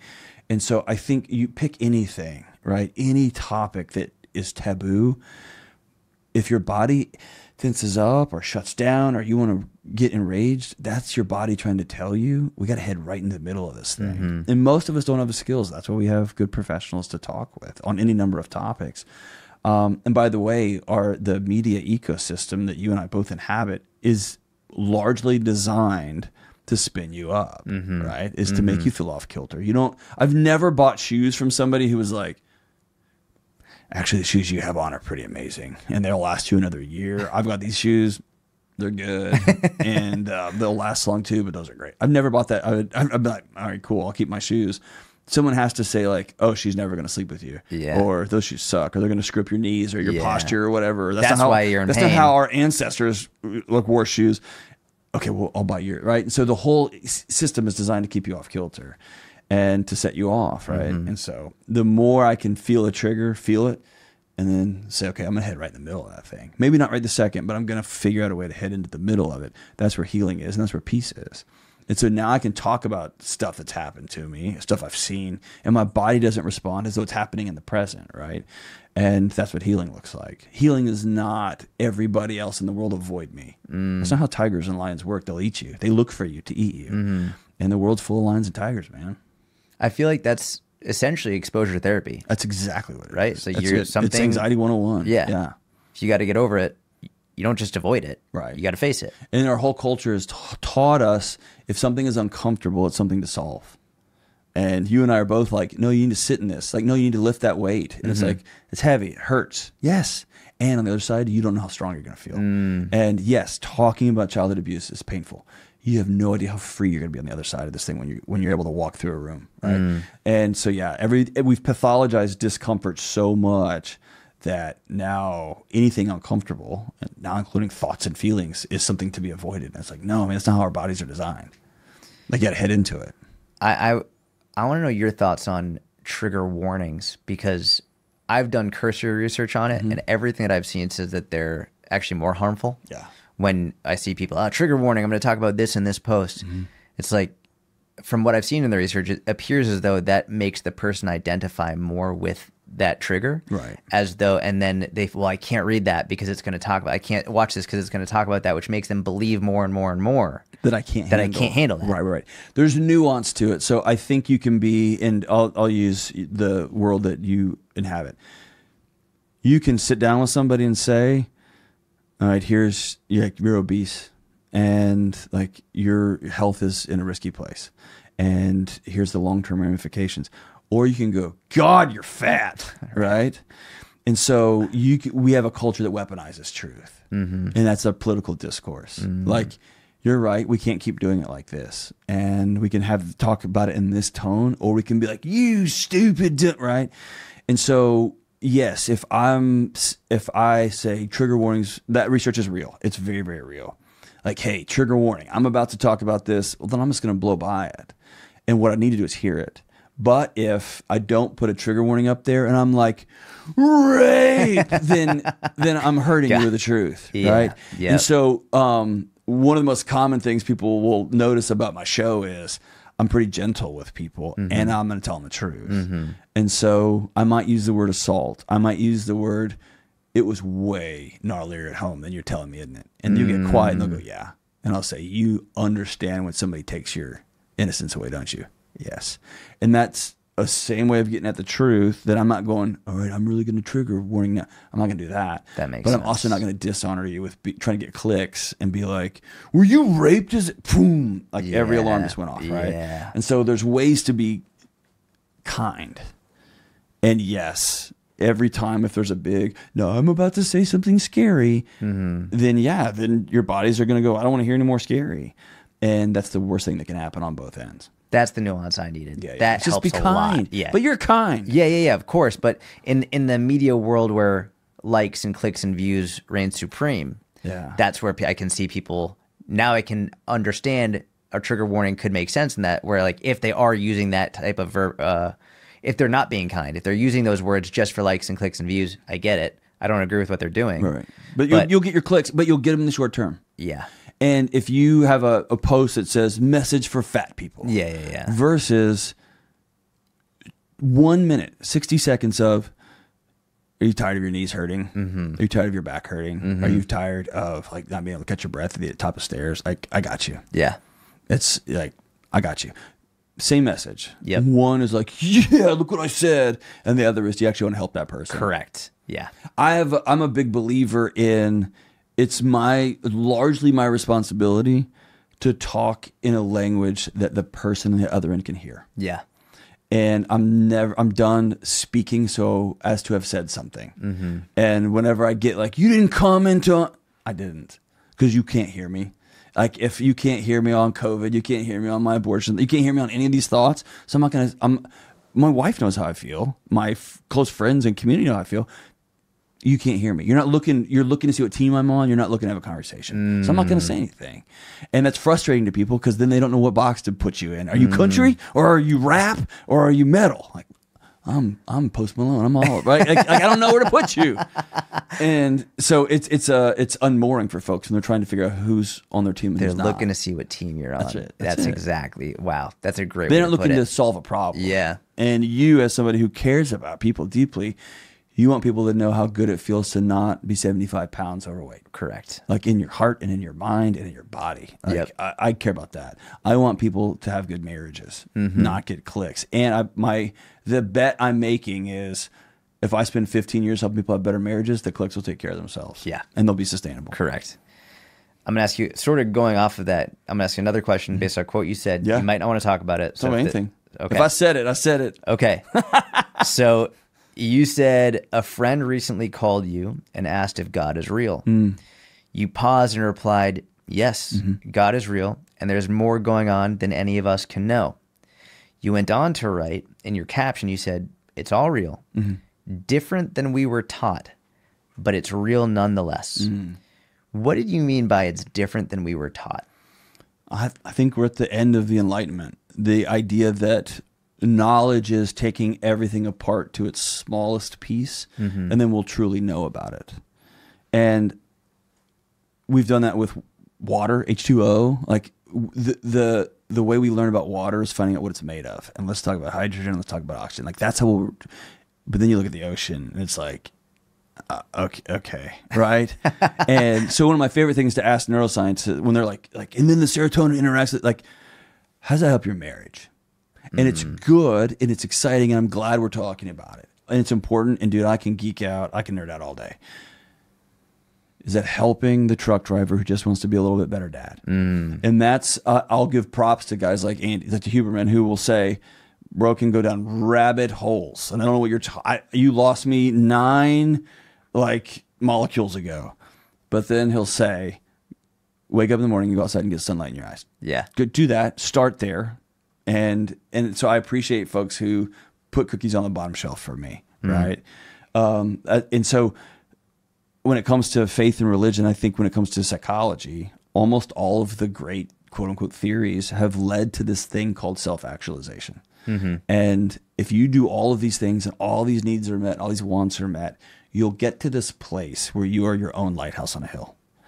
And I think what we're all looking around realizing is most of us are self-actualized and the self can't hold. And so I took when I was trying to dig into the faith part of it, like my family's Christian, like that's my cultural heritage and that's my belief heritage. But I was trying to back up and say, like, what would be an evolutionary reason for this? Like, where have we landed and why do people go to war and fight and kill each other over this thing?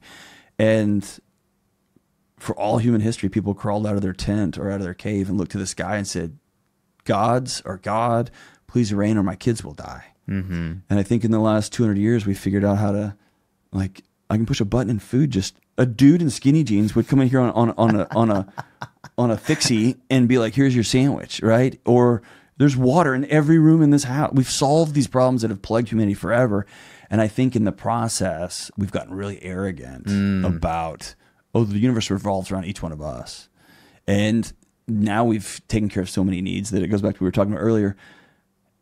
The world needs to bend to my feelings and my thoughts on a thing. Like, you're not allowed to have a different thought than me, or you're my enemy and I got to kill you. And so, and we're just watching it play out in front of us. Like, oh, you have a different feeling? Then you're not loyal. And then you're not. You're racist. Or math. Yeah. Hey, that's not how math works. You're not on my team. Like, what? Dude, it's math, right? And so I think we're seeing more and more like it started, I saw it in the military community, coming back and seeing the worst of the worst of the worst and realizing all of my answers aren't enough. And then I started hearing it in my nerd world and academic community. It's like, oh, I got to the end of my academic discipline and there's something else. Like, I'm not whole. I don't know what this is. And there's something about whatever God or gods you take a knee to. I have a friend she's a comic devout atheist. She's one of my best friends in the world. Hilarious. But she believes in, I'm part of a bigger cycle. I was born, I will die, I will live and I will die and I'll become part of the soil and a tree will grow in my, like, I'm a part of something bigger than me. And there's something about taking a knee to something bigger than you because the body can't hold it all. I don't know if that resonates, but it doesn't have to be what my belief system. Yeah. It is what it is. I'm right and you're clearly wrong. but it's an arrogance that we have figured a thing out. And it rests on me. Thank you. That helps a lot. I love that. Okay. There's one more quote that I have, and then I have a couple other questions. Okay. Is this a good one? This is a good one. This is more going into fitness stuff. Okay. So you said, I cannot put into words how much I didn't want to work out today. I did not want to do it, which made it so much more important that I did. I kept my promise to myself even though I didn't want to, and I can't explain how or why, but for the moment, everything is better, especially my attitude and outlook on life. Do the incredibly hard thing that you don't want to do. The peace you're looking for is on the other side. Now, what I want to ask is this common for you, not wanting to work out, but you do it anyway? It's common for me to not want to do anything hard.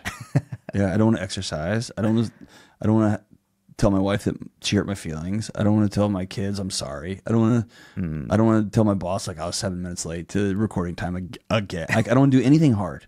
I don't want to have a budget. I don't want to like my wife to be like, hey, we have enough guitars and guns in this house. We're all good. I don't want anything hard. And And so, yeah, and it's the lie that my body tells me is not doing that hard thing will feel better. And it never does. And so there's something about like, now I know enough to know I look for a hard thing. Just go do a hard thing, whatever that hard thing is. Go journal for 10 minutes. Go write your wife a letter that tell her how beautiful she is, how much you love her, and put it on her pillow so she sees it. Because my wife goes to bed 5 hours before I do. Like, do something hard.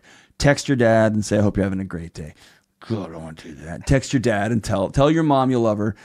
Go lift weights for 30 minutes. I have an incredible gym set up in my, nothing like yours, but I have a great gym. Go lift weights for 30 minutes, for crying out loud.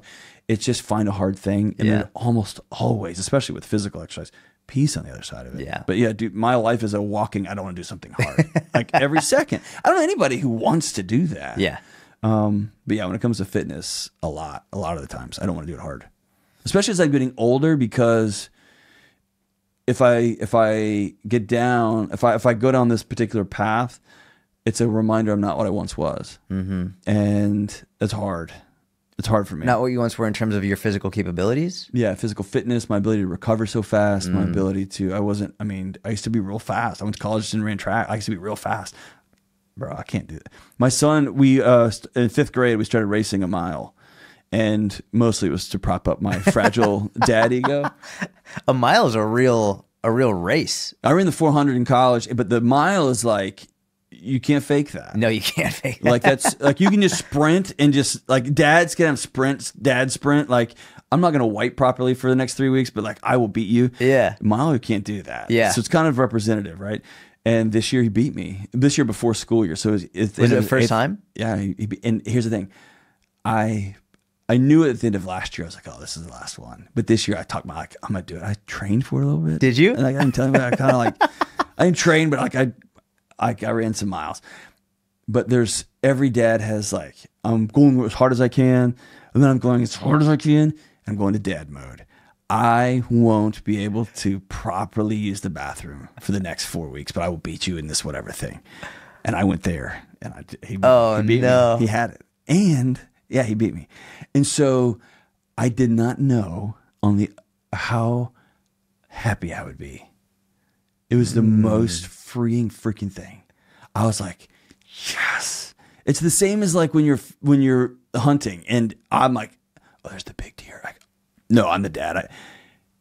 When he gets his first deer, I didn't realize how much awesomer that would be than when I did. Yeah. Or when he is like, I think I'm going to ask a girl out, Dad. How much more excited I am for him than I was asking somebody. So it's always on the other end of that hard thing. And there's just something magic about it. But working out now is like, oh, you can't recover like you used to. You're not as fast as you used to be. And I can go down that road, which is futile and stupid, or I can say I did my thing and I feel good right now. I feel as good as an old man can feel right now. And it's awesome. Looking at your entire, we'll call it a career, but career with fitness, like running track, like you've worked out your whole life. Yeah. What period of time in your workouts was the most fun for you? Like, which workouts for you have been the most enjoyable, the most fun? The two off the top of my head were, I think that's a great question. I would say jiu-jitsu years, the MMA years, and my track team years, but it's because of the team. The team. It's fun doing stuff with other people. And both of those things, you're pushing yourself past what you think you can do. Yeah.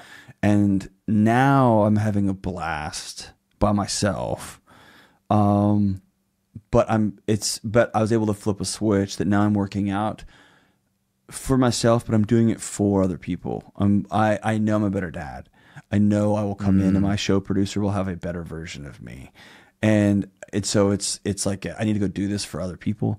But there's something about working out with a team, doing something real hard. I can do my own workouts in my gym. I can do 75% and I can look at my watch and be like, that's good enough. You can't do that when someone's trying to choke you out. Correct. Right? It just pushes you harder. Or someone's running like, and they're that, I don't know. I like that. What about you? That's a good question. Yeah. It's funny, like generally speaking, growing up, I never liked working out with other people because I was arrogant and I thought that no one would work out as hard as I would work out.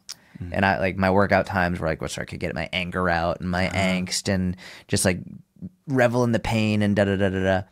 I started a powerlifting team in college and training with those men and women, best training sessions of my life. Dude, those powerlifters get loud in those college gyms. It's so like cheering each other on. And dude. It was the best. It was, and like jiu-jitsu has been wonderful. Wrestling was always wonderful, but there was something about my college years were the most difficult years of my life. Okay. And the powerlifting team was my like one escape. It was the place where, I hated being in school. I hated everything about where I was, except when I was with my powerlifting team. Yeah. And we went so stupidly hard. Yeah. And then after we went so stupidly hard, we'd go to the all-you-can-eat buffet, and they got really go pissed. Stupidly hard. Go stupidly hard there, and it was you don't realize how hard you can push yourself until you're around a group of people that will push you that way, and they're cheering for you. Yeah. And you know what's funny? Now that you're saying that, it was a conversation with Sal DiStefano that. And again, you guys have been personal trainers forever, and so y'all see stuff that I don't see. But I was talking to him about a challenge I was having in the gym, and dude, he said something. I get choked up 100% of the time I think of this. But it was a shape-shifting moment. It was probably 3 years ago.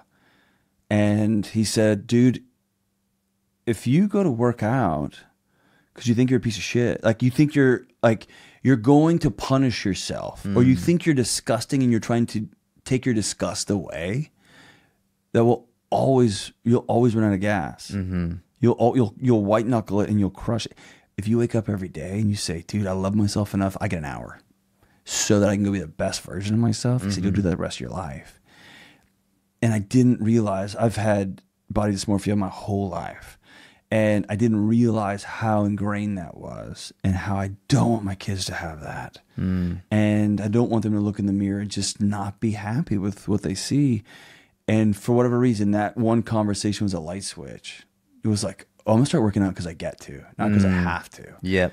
And I'm not going to work out to punish myself for being disgusting, or because I was with some people last night and they brought out the good bourbon and somebody ordered 19 pizzas. Like, I'm going to hang out with my friends and have a great evening. And I can, over the next 6 days, make up that calorically and move on with my life. But like, that will be because I want to be healthy, not because I'm disgusting. And I did not realize how much I was carrying around I'm disgusting, and that I worked out hard to punish myself. And there's something about working out with a team, now that I'm even thinking about that more, they never saw that in me. I was a good teammate, and I pushed them real hard too. And I wasn't never good at punching, but I could kick someone's head off.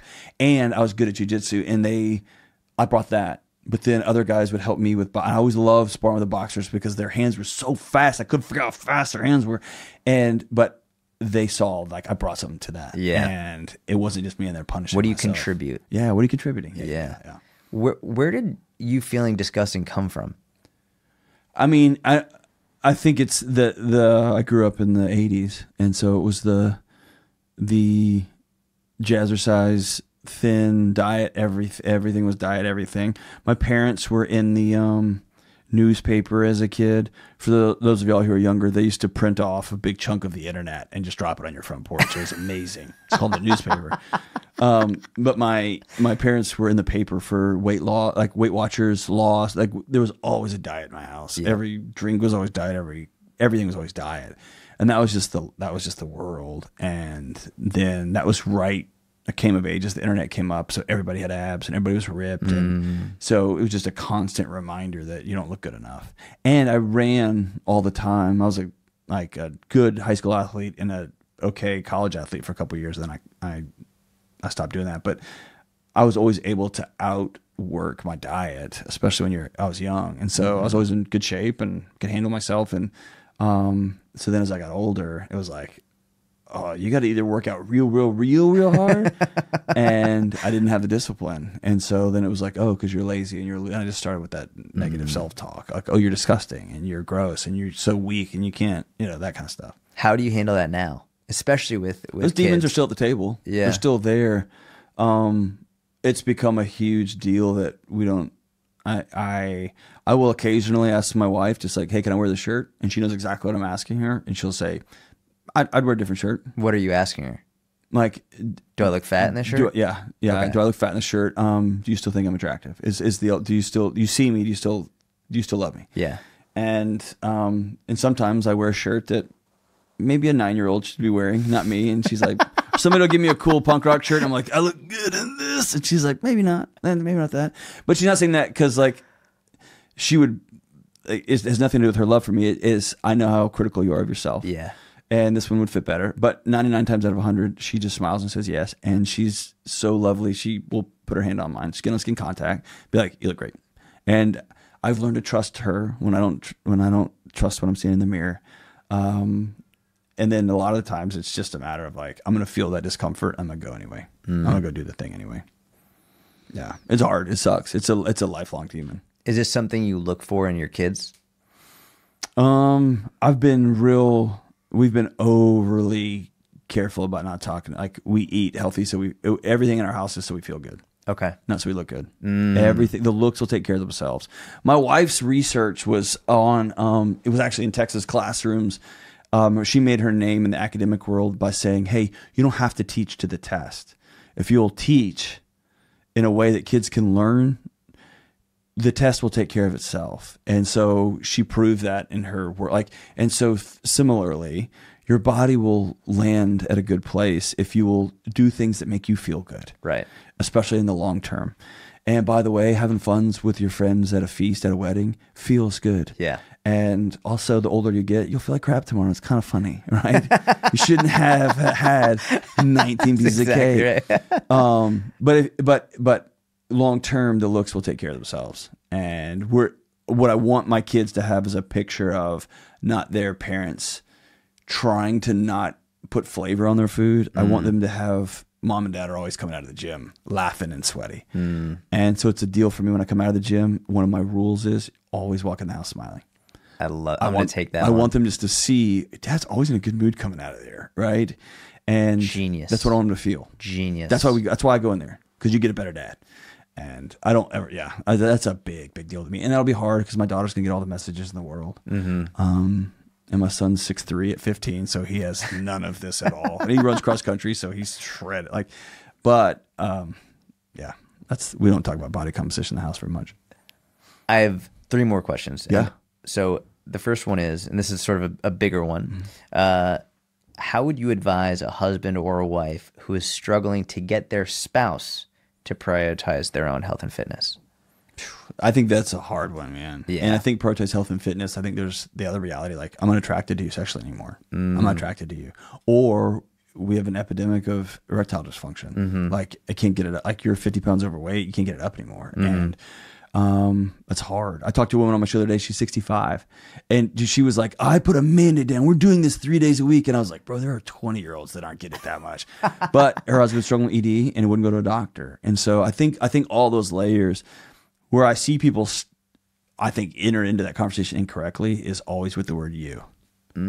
You've gained a lot of weight. You need to lose weight. You're 50 pounds overweight. You're going to die of a heart attack. And when anyone comes at somebody with the word "you," it's a declaration of war. I have to fight you back to preserve myself, even if I love you.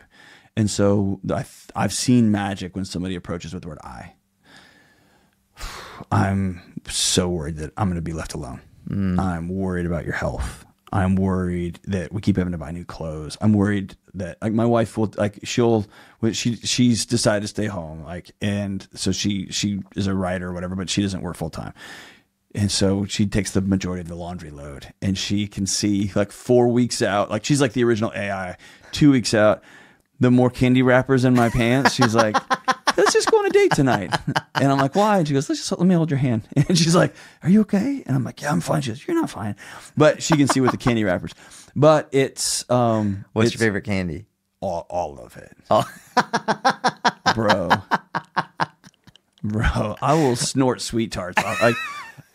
No, gummy candies are my thing. Gummies? Yeah, pathologically. So. Like sour or just, doesn't matter? I'm pretty indiscriminate. Yeah, I just use drugs.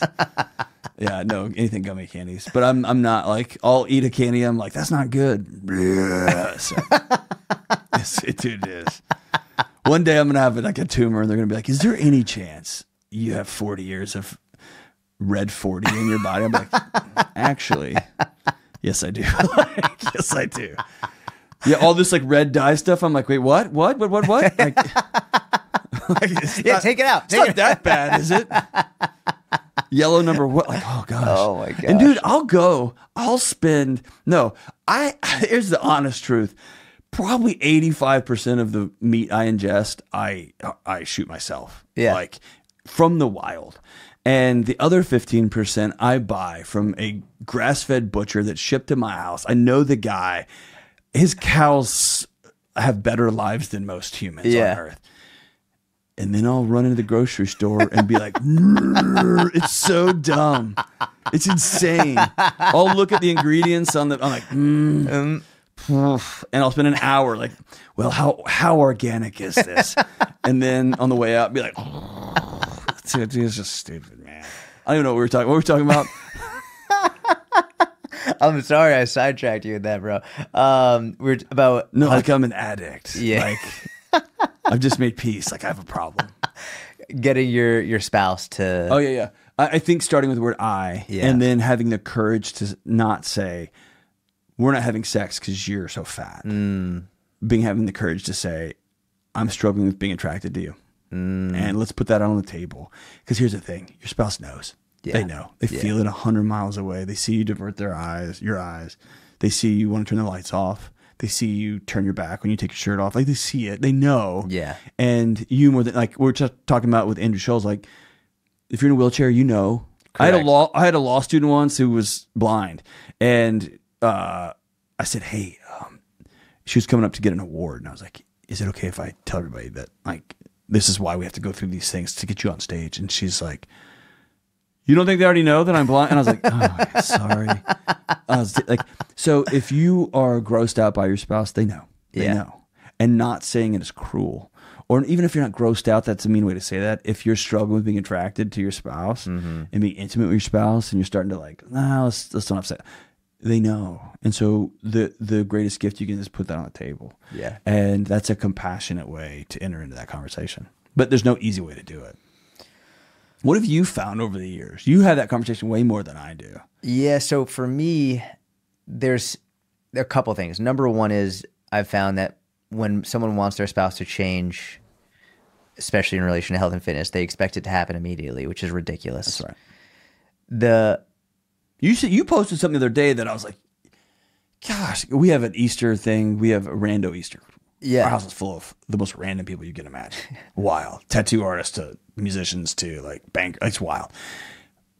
But I like I go over the hill. Like I don't fall off a wagon. I park the wagon and just roll around in the mud.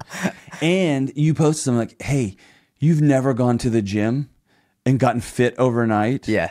One day of just blowing the tires out is not going to, and I was like, oh my God, how did I not think of that before? So yeah, it doesn't happen overnight, either direction. Correct. It doesn't happen.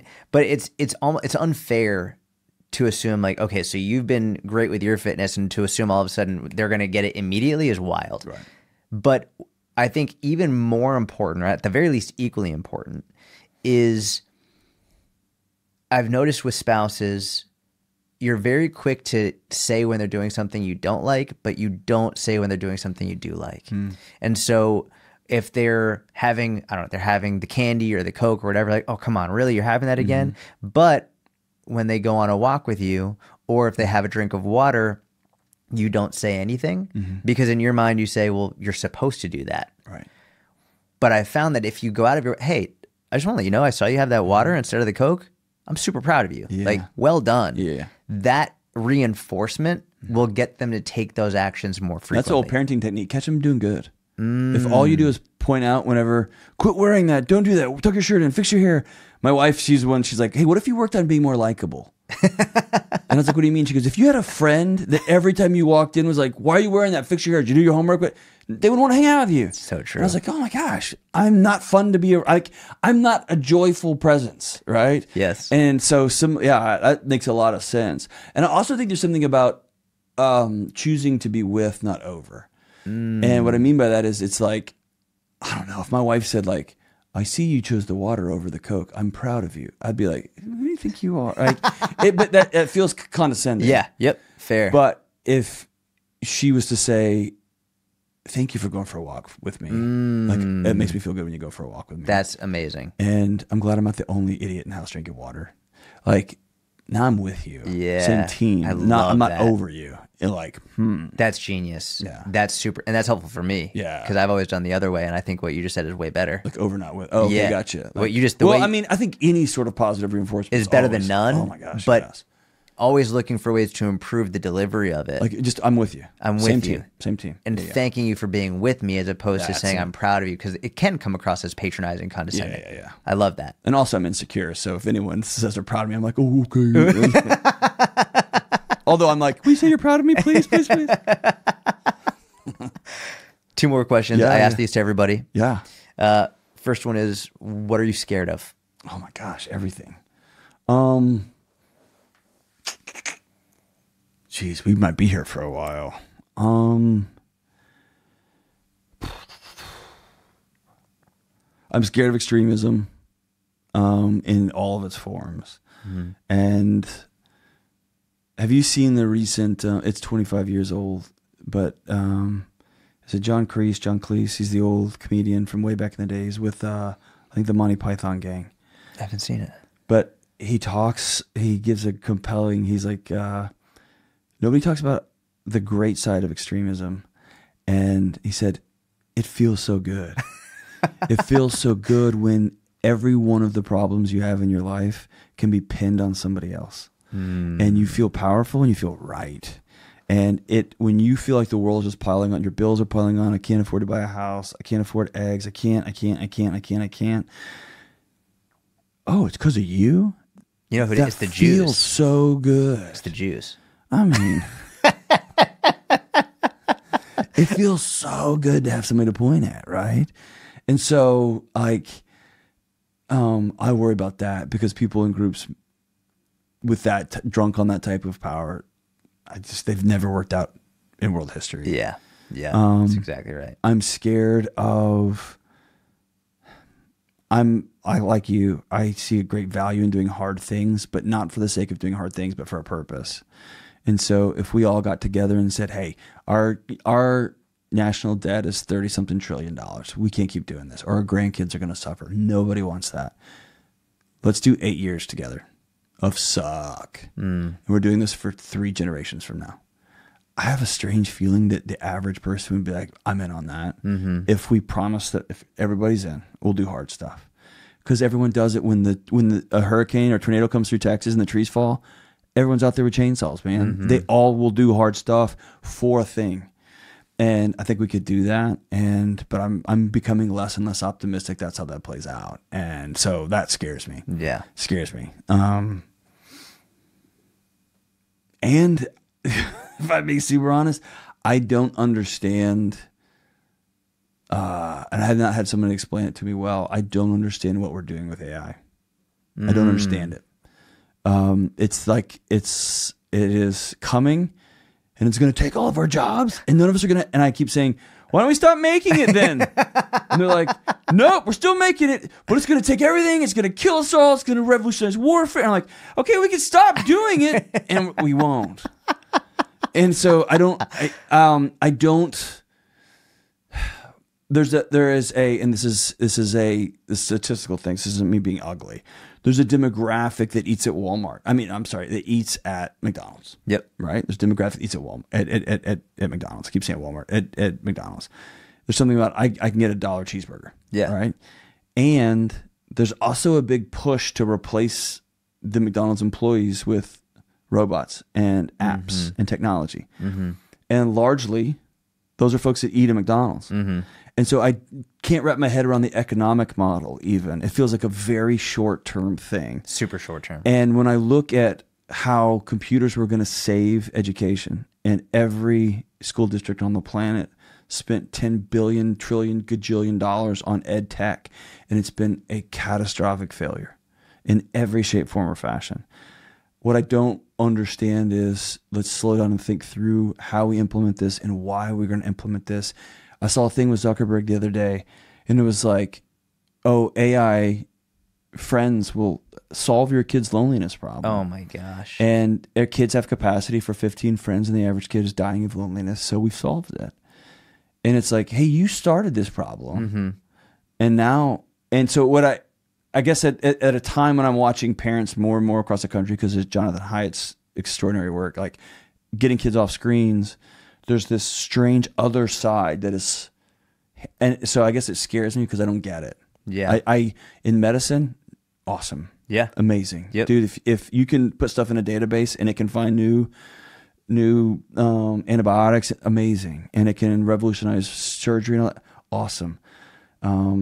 But there's some things that it's fantastic. You can build houses, whatever. But I don't get what we're doing with it. And it feels like an animal that's, I don't know, out of the cage. And I don't know. That scares me just because I can't see the map for it. Yeah. I can't see the map for it. When somebody said, hey, we have this new thing called email, and you can get your message from here to the other side of the world in less than 0.02 seconds, I saw that. Yeah. Like, okay, I can see that. I didn't anticipate getting 5 billion emails a day, but I like, oh, that makes sense to me. Or you can text instead of call. I don't think that's been healthy for us, but I love that, right? I get it. I don't get the end game here. And I don't think anybody does. And I'm always hesitant to run into a thing without a destination. Yeah. Dude, I'm with you. So it scares me. It scares me for my kids. Yeah. Because we just have no idea. And we Right. can't comprehend how smart it is and how, like... It's staggering. Yeah. It's wild. Yeah. It's absolutely wild. And I can look at the research that says, like, the healing modality of therapy is the relationship between a therapist beyond what they're trained in, where they went to school. Everything is about, are you connecting with the person? And every religious tradition for all of human history had something called confession that we've kind of bastardized and said, get in a room and tell us all the bad stuff you did. The original was point of getting in a room and saying out loud, oh yeah, you too. Right? Like, oh, me too. I'll hold that space for you. Like whatever's going on in your life. And yet the machines can diagnose better and faster and be more empathetic, but it can spit out words. But I still think there's something about sitting with a person and being seen and known. Yeah. And when you hack that, it's also different when you know you're talking to a human versus when you know you're talking to a robot. Yeah. Right. For now, and they'll probably change at some point. Yeah. But right now, there's a discomfort with that. Yeah. But again, I don't know what problem we're trying to solve with it. I agree. And I think we're inventing problems to solve with it. And that always makes me uncomfortable. Yeah. Because, so that scares me for my kids. It scares me for me, but it scares me for my kids. Yeah. What are you excited about? I'm just talking out of both sides of my mouth. There's I travel the country a lot. There's a growing fervor in,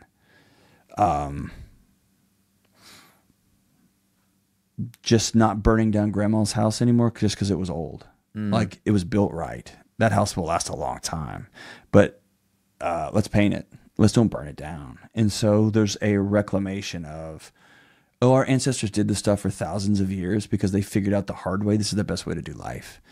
Somebody asked me in a signing line 18 months ago, and my clinical diagnosis, one of them is OCD. Like when I get a question, that's what I loop, and I can't stop. Somebody asked me, is marriage still worth it? And I was like, okay, started giving them a spiel, like, well, me and my wife, and she stopped me and she goes, no, I know it worked out for you and your wife. Is marriage as an institution, does it still have value in the 21st century? And I couldn't give an answer. Really? I didn't have the math. I didn't have the data. I didn't have I didn't have the answers, and it haunted me. So I've been down a rabbit hole. And what I'm reading and what I'm like, oh my gosh, not only does it still have value, like on all these different metrics, more sex, more money, better outcomes for kids, all these other things that are unpopular to say out loud. It's just reading the data. It may be the glue that binds entire cultures together. And now you're watching an entire group of what I would call the elites, if you will, like the upper class. They're all still getting married. And people who could opt out are still saying, no. Like, I pick you forever. We have to have a good contract, but I pick you, right? And so there's still something about it. And so there's any number of ways we eat, the way we move. There's like a move to all right, we tried all these like little hacky things. There's just not a hack. I just got to go exercise today. I got to sit down with my wife and say, I'm sorry. Right. There's a reclamation coming from the floor up about education, about medicine, about all these things. And my fear is we don't throw the baby out with the bathwater. Right. Like, it's cool to be like, yeah, I don't need modern medicine until you break your leg. And you're like, dude, you know what's awesome? A cast or like a doctor, surgery, right? Like, so it's all those things are awesome. But I see a reclamation of people saying, I need to take ownership of my life and I can't do it by myself. So, hey, neighbor, what's up? The most optimistic thing I've seen with AI was actually Neil deGrasse Tyson. Yeah. And he kind of dismissed it. And he was like, oh, once the bots can talk to other bots, it will spool up so fast. It'll be like an open face fishing reel. It'll just become a tangled mess. And we as a civilization will have to do something we haven't done in a long time, which is say, hey, neighbor, right? And talk to our neighbor. And I think there's something magic about that. But I'm excited about that. How about you? What are some of you excited about? Dude, it's going to sound very boring, but I just love hanging out with my kids and my wife. It's just like the best. Yeah. We go out on the trampoline and my daughter does this thing where she's like, Papa, chase me. Like, Dad, chase me. And I'll just like chase her around the trampoline or. Is there anything greater on the planet than a 3-year-old laugh? Dude, it's the single greatest thing in the world. If I could put that in a pill, oh my gosh. You'd cure every ill on 100%. Now my oldest daughter is starting to really pay attention to the baby, where they're going like face to face. And actually, I want to share what you taught me before we started recording. Oh yeah, which is genius. Which you said. I got it from a professor. It wasn't mine. Can you share it? Because I'm going to start doing this literally today. Well, so we had my son, and he was 6, and then we had several miscarriages in a row, and then we got pregnant again. And I was supposed to go to the doctor, and I didn't go.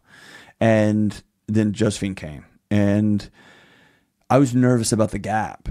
Because my 6-year-old at the time had been pretty well established as the only kid, right. And he had all of our attention and all of our adventures. And I think 2 things parents should do all the time is take your kids wherever you can go all the time, so they get a picture of what their adult parent is like out in the real world, how you interact with grocery stores. Like, take your kids with you wherever. Smart. Most people know if they invite Delony hunting, I'm bringing my kid with me. And so they'll even say like, hey, kids can't come to this one. I'll be like, ugh. Or concerts. Like, I take my kid to a wild concert. Like, but I want him to see the world through his dad's eyes. Yeah. But I was worried about that gap, and I had a professor, and she goes, I can solve that with one thing. And I was like, okay. And she said, just starting now, and this is when Josephine was still in utero, just start referring to her as his baby. That's it. I was like, what do you mean? She's like, dude, that's like Piaget 101. Like, kids are desperate for ownership of anything. And when they feel out of control, they want to know I've got some autonomy. And a great way to teach a kid agency and autonomy is that's my baby. That's my sister, mine. And dude, my son is the best big brother I've ever seen in my life. Ever, ever, ever. And from the moment we found out that my wife was pregnant, we started referring to him as her baby. Like, that's your sister. And you have responsibilities as a big brother because that's your responsibility. And he is just, it's a kid, things kids crave. But when you bring a new kid into a family with an older kid, they feel like they lose autonomy. Right. Like, oh, no, it's us and it's ours. Everything's ours. Like, no, this one's yours. Like, you're a big brother now. And this, like, your big sister. That's your little sister. Okay. Like, right. And kids crave that autonomy. I'm going to start using that literally today when she gets back. So, yeah, I'm just excited about that. I'm excited to watch them together. And here, on my 15, last year, I worked through spring break, and my family took a trip. We'd go down to a children's, what a pretentious clown I am. We go to a boys ranch where we work with, but we have some friends that run a boys ranch in rural Missouri, and they go out there every year, and we all go, but I worked through spring break. You know what I was doing? I have no idea. Nothing important, but I worked, and my wife came home and she goes, you got 4. And I was like, 4 what? And she goes, you got 4 more spring breaks and he's gone. Oh my gosh. And when he was born, my wife had 1. She said, let's do one thing. And I was like, okay, like, make a great grown. And she goes, no, let's raise a kid that we like. Let's raise a kid we like. And now I love being around my 15-year-old. Yeah. He's not my friend. I got my friends. But I love being around him. He's funny. He's engaging. He's kind. He's respectful. And the thought of him leaving now, I'm already gosh. like, oh gosh. Like, you know, I've got friends at local universities in Nashville. I'm like, dude, you're hooking my kid up. Like, he needs to go to college in my town. And right I know here. it's wrong. That's not the right way to do it. But dude, yeah. Whew. Yeah. Man, what are you scared about? Oh man, what am I scared of? I know things are like pretty like going well for you and your people right now. So No, I mean, in general, because you were very honest, like I try and be as honest as blunt as I can. I think one of my greatest fears is losing everything I've built. That for me is petrifying. Gotcha.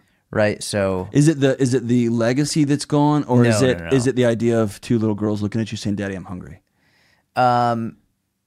Obviously, legacy means nothing to me. Okay. Literally, I don't care. Yeah, I mean, I just don't care. I know for some people it's everything. It's more like within my girls. Okay. Whether it's like I'm hungry, whether they're hurt, Yep. like physically or emotionally, but like if I wasn't able to protect them in some way, not being able, because I didn't come from money either. Yep. So really struggled with that. The discussing money is still very difficult for me as well. I don't look at my finances very much. Oh, gotcha. It's like I force myself to. You get tense. Dude, it's very it's uncomfortable on a very high level. Yep. Been there, dude. And so it's something I force myself to do in order to like, hey, like let's know where we are and make sure we're putting things in right places to make we're okay, girls are okay. But losing the life that I've wanted to build for them is petrifying. Yeah. Absolutely petrifying. So that I think is on a more like micro personal level, on a more macro level, but also personal. I mean, the potential of a World War III. Yeah. Spinning out of control. Which, and I love history. Like I love history. Like part of me thinks we're already in it. Yeah.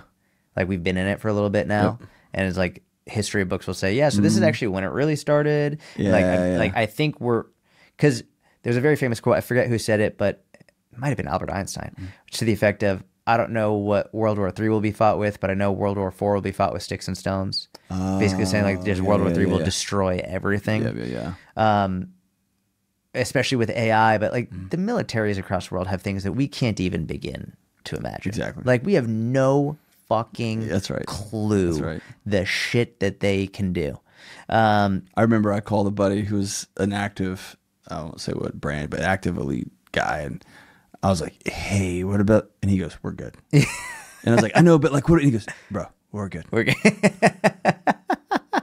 And the way he said it, I was like, okay. Like he said it not like, yeah, bro, it was like, we're good. Yeah.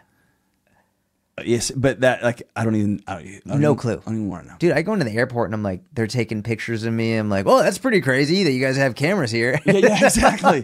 Like, yeah, but yeah, exactly. It's So that on a more like existential macro level is something that I very much wonder if we're already in it, and I don't know where it's. I mean, we just saw. I don't know.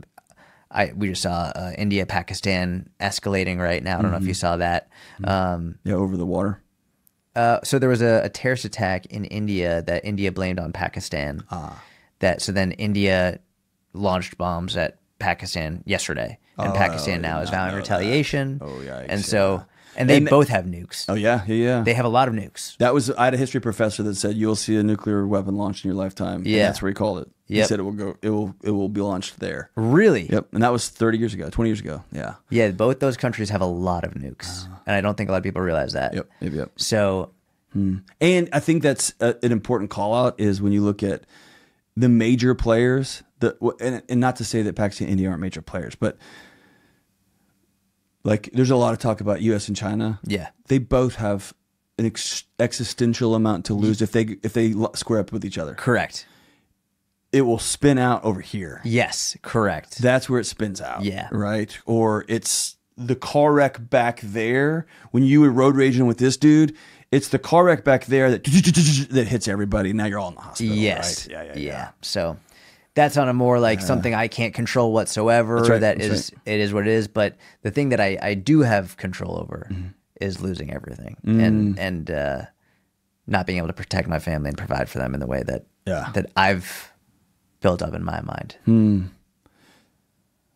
don't know if this will give you any peace, but after we had a few good years and Christmas started getting out of control, I started just going bananas. Like buying a lot? Yeah. Multiple families broke into our house when I was a kid and put stuff under our tree. Wow. And at the time, it was awesome and really like shameful. And I can't imagine being my dad. Like, this is awesome. This is cool. I would love for my kids to have this stuff. And sheesh, sucks that I can't do I'm that. a policeman, man. Or I'm a minister. And this, And so I started getting out of control. And my wife was like, hey, I think we've reached a point where you're buying gifts for you, for them, not for them. And so I took my son, I think he was in 6th or 7th grade. And it was one of those moments. And I said, hey, Christmas is going to look different. I felt like I had to have this big announcement. It's going to look different this year. I'm going to get you a few nice things, but I'm going to give some more money away this year. And we're going to go do something fun. And we're at Waffle House and he's eating, and through a mouthful of stuff, he goes, I don't think you can do it. And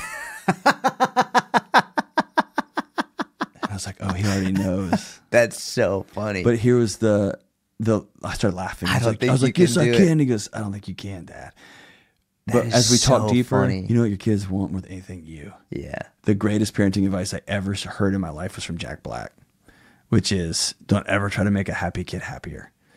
And he told a story. Interesting. He said, I saw and again, it's a fuzzy memory, but essentially his kid was in the backyard playing in the mud with a stick. And he was like, I'm Jack freaking Black. My kids go, and he goes, you end up at the end of the day, they're all sugared up. They're holding some like they're all like tired. And you're like, ah! And the greatest thing would have been just to get a hose and get in the mud with them. And that would have been like, that's what they want. Yeah. And so, yeah, I've got that same haunting, but I'm base level. It's like, they want their dad. Yeah. They want their dad to be whole. And we had a great life when I sold everything. We moved into a dorm apartment and to try to get out of debt, to try not to owe anybody money. Like, dude, we had a blast. Yeah. And we would have a blast again.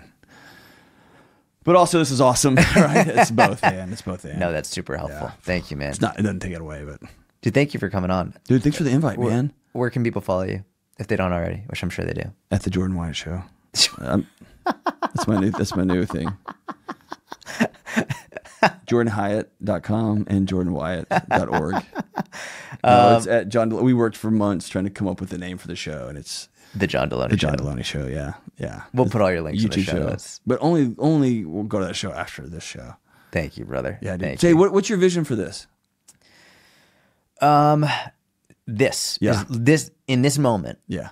Is literally my vision. Just good conversations. Just meaningful conversations. That's it. Yeah. That's it. And it doesn't have to be fitness. Yeah. Like I love fitness, but also how many fucking times can we just talk about fitness?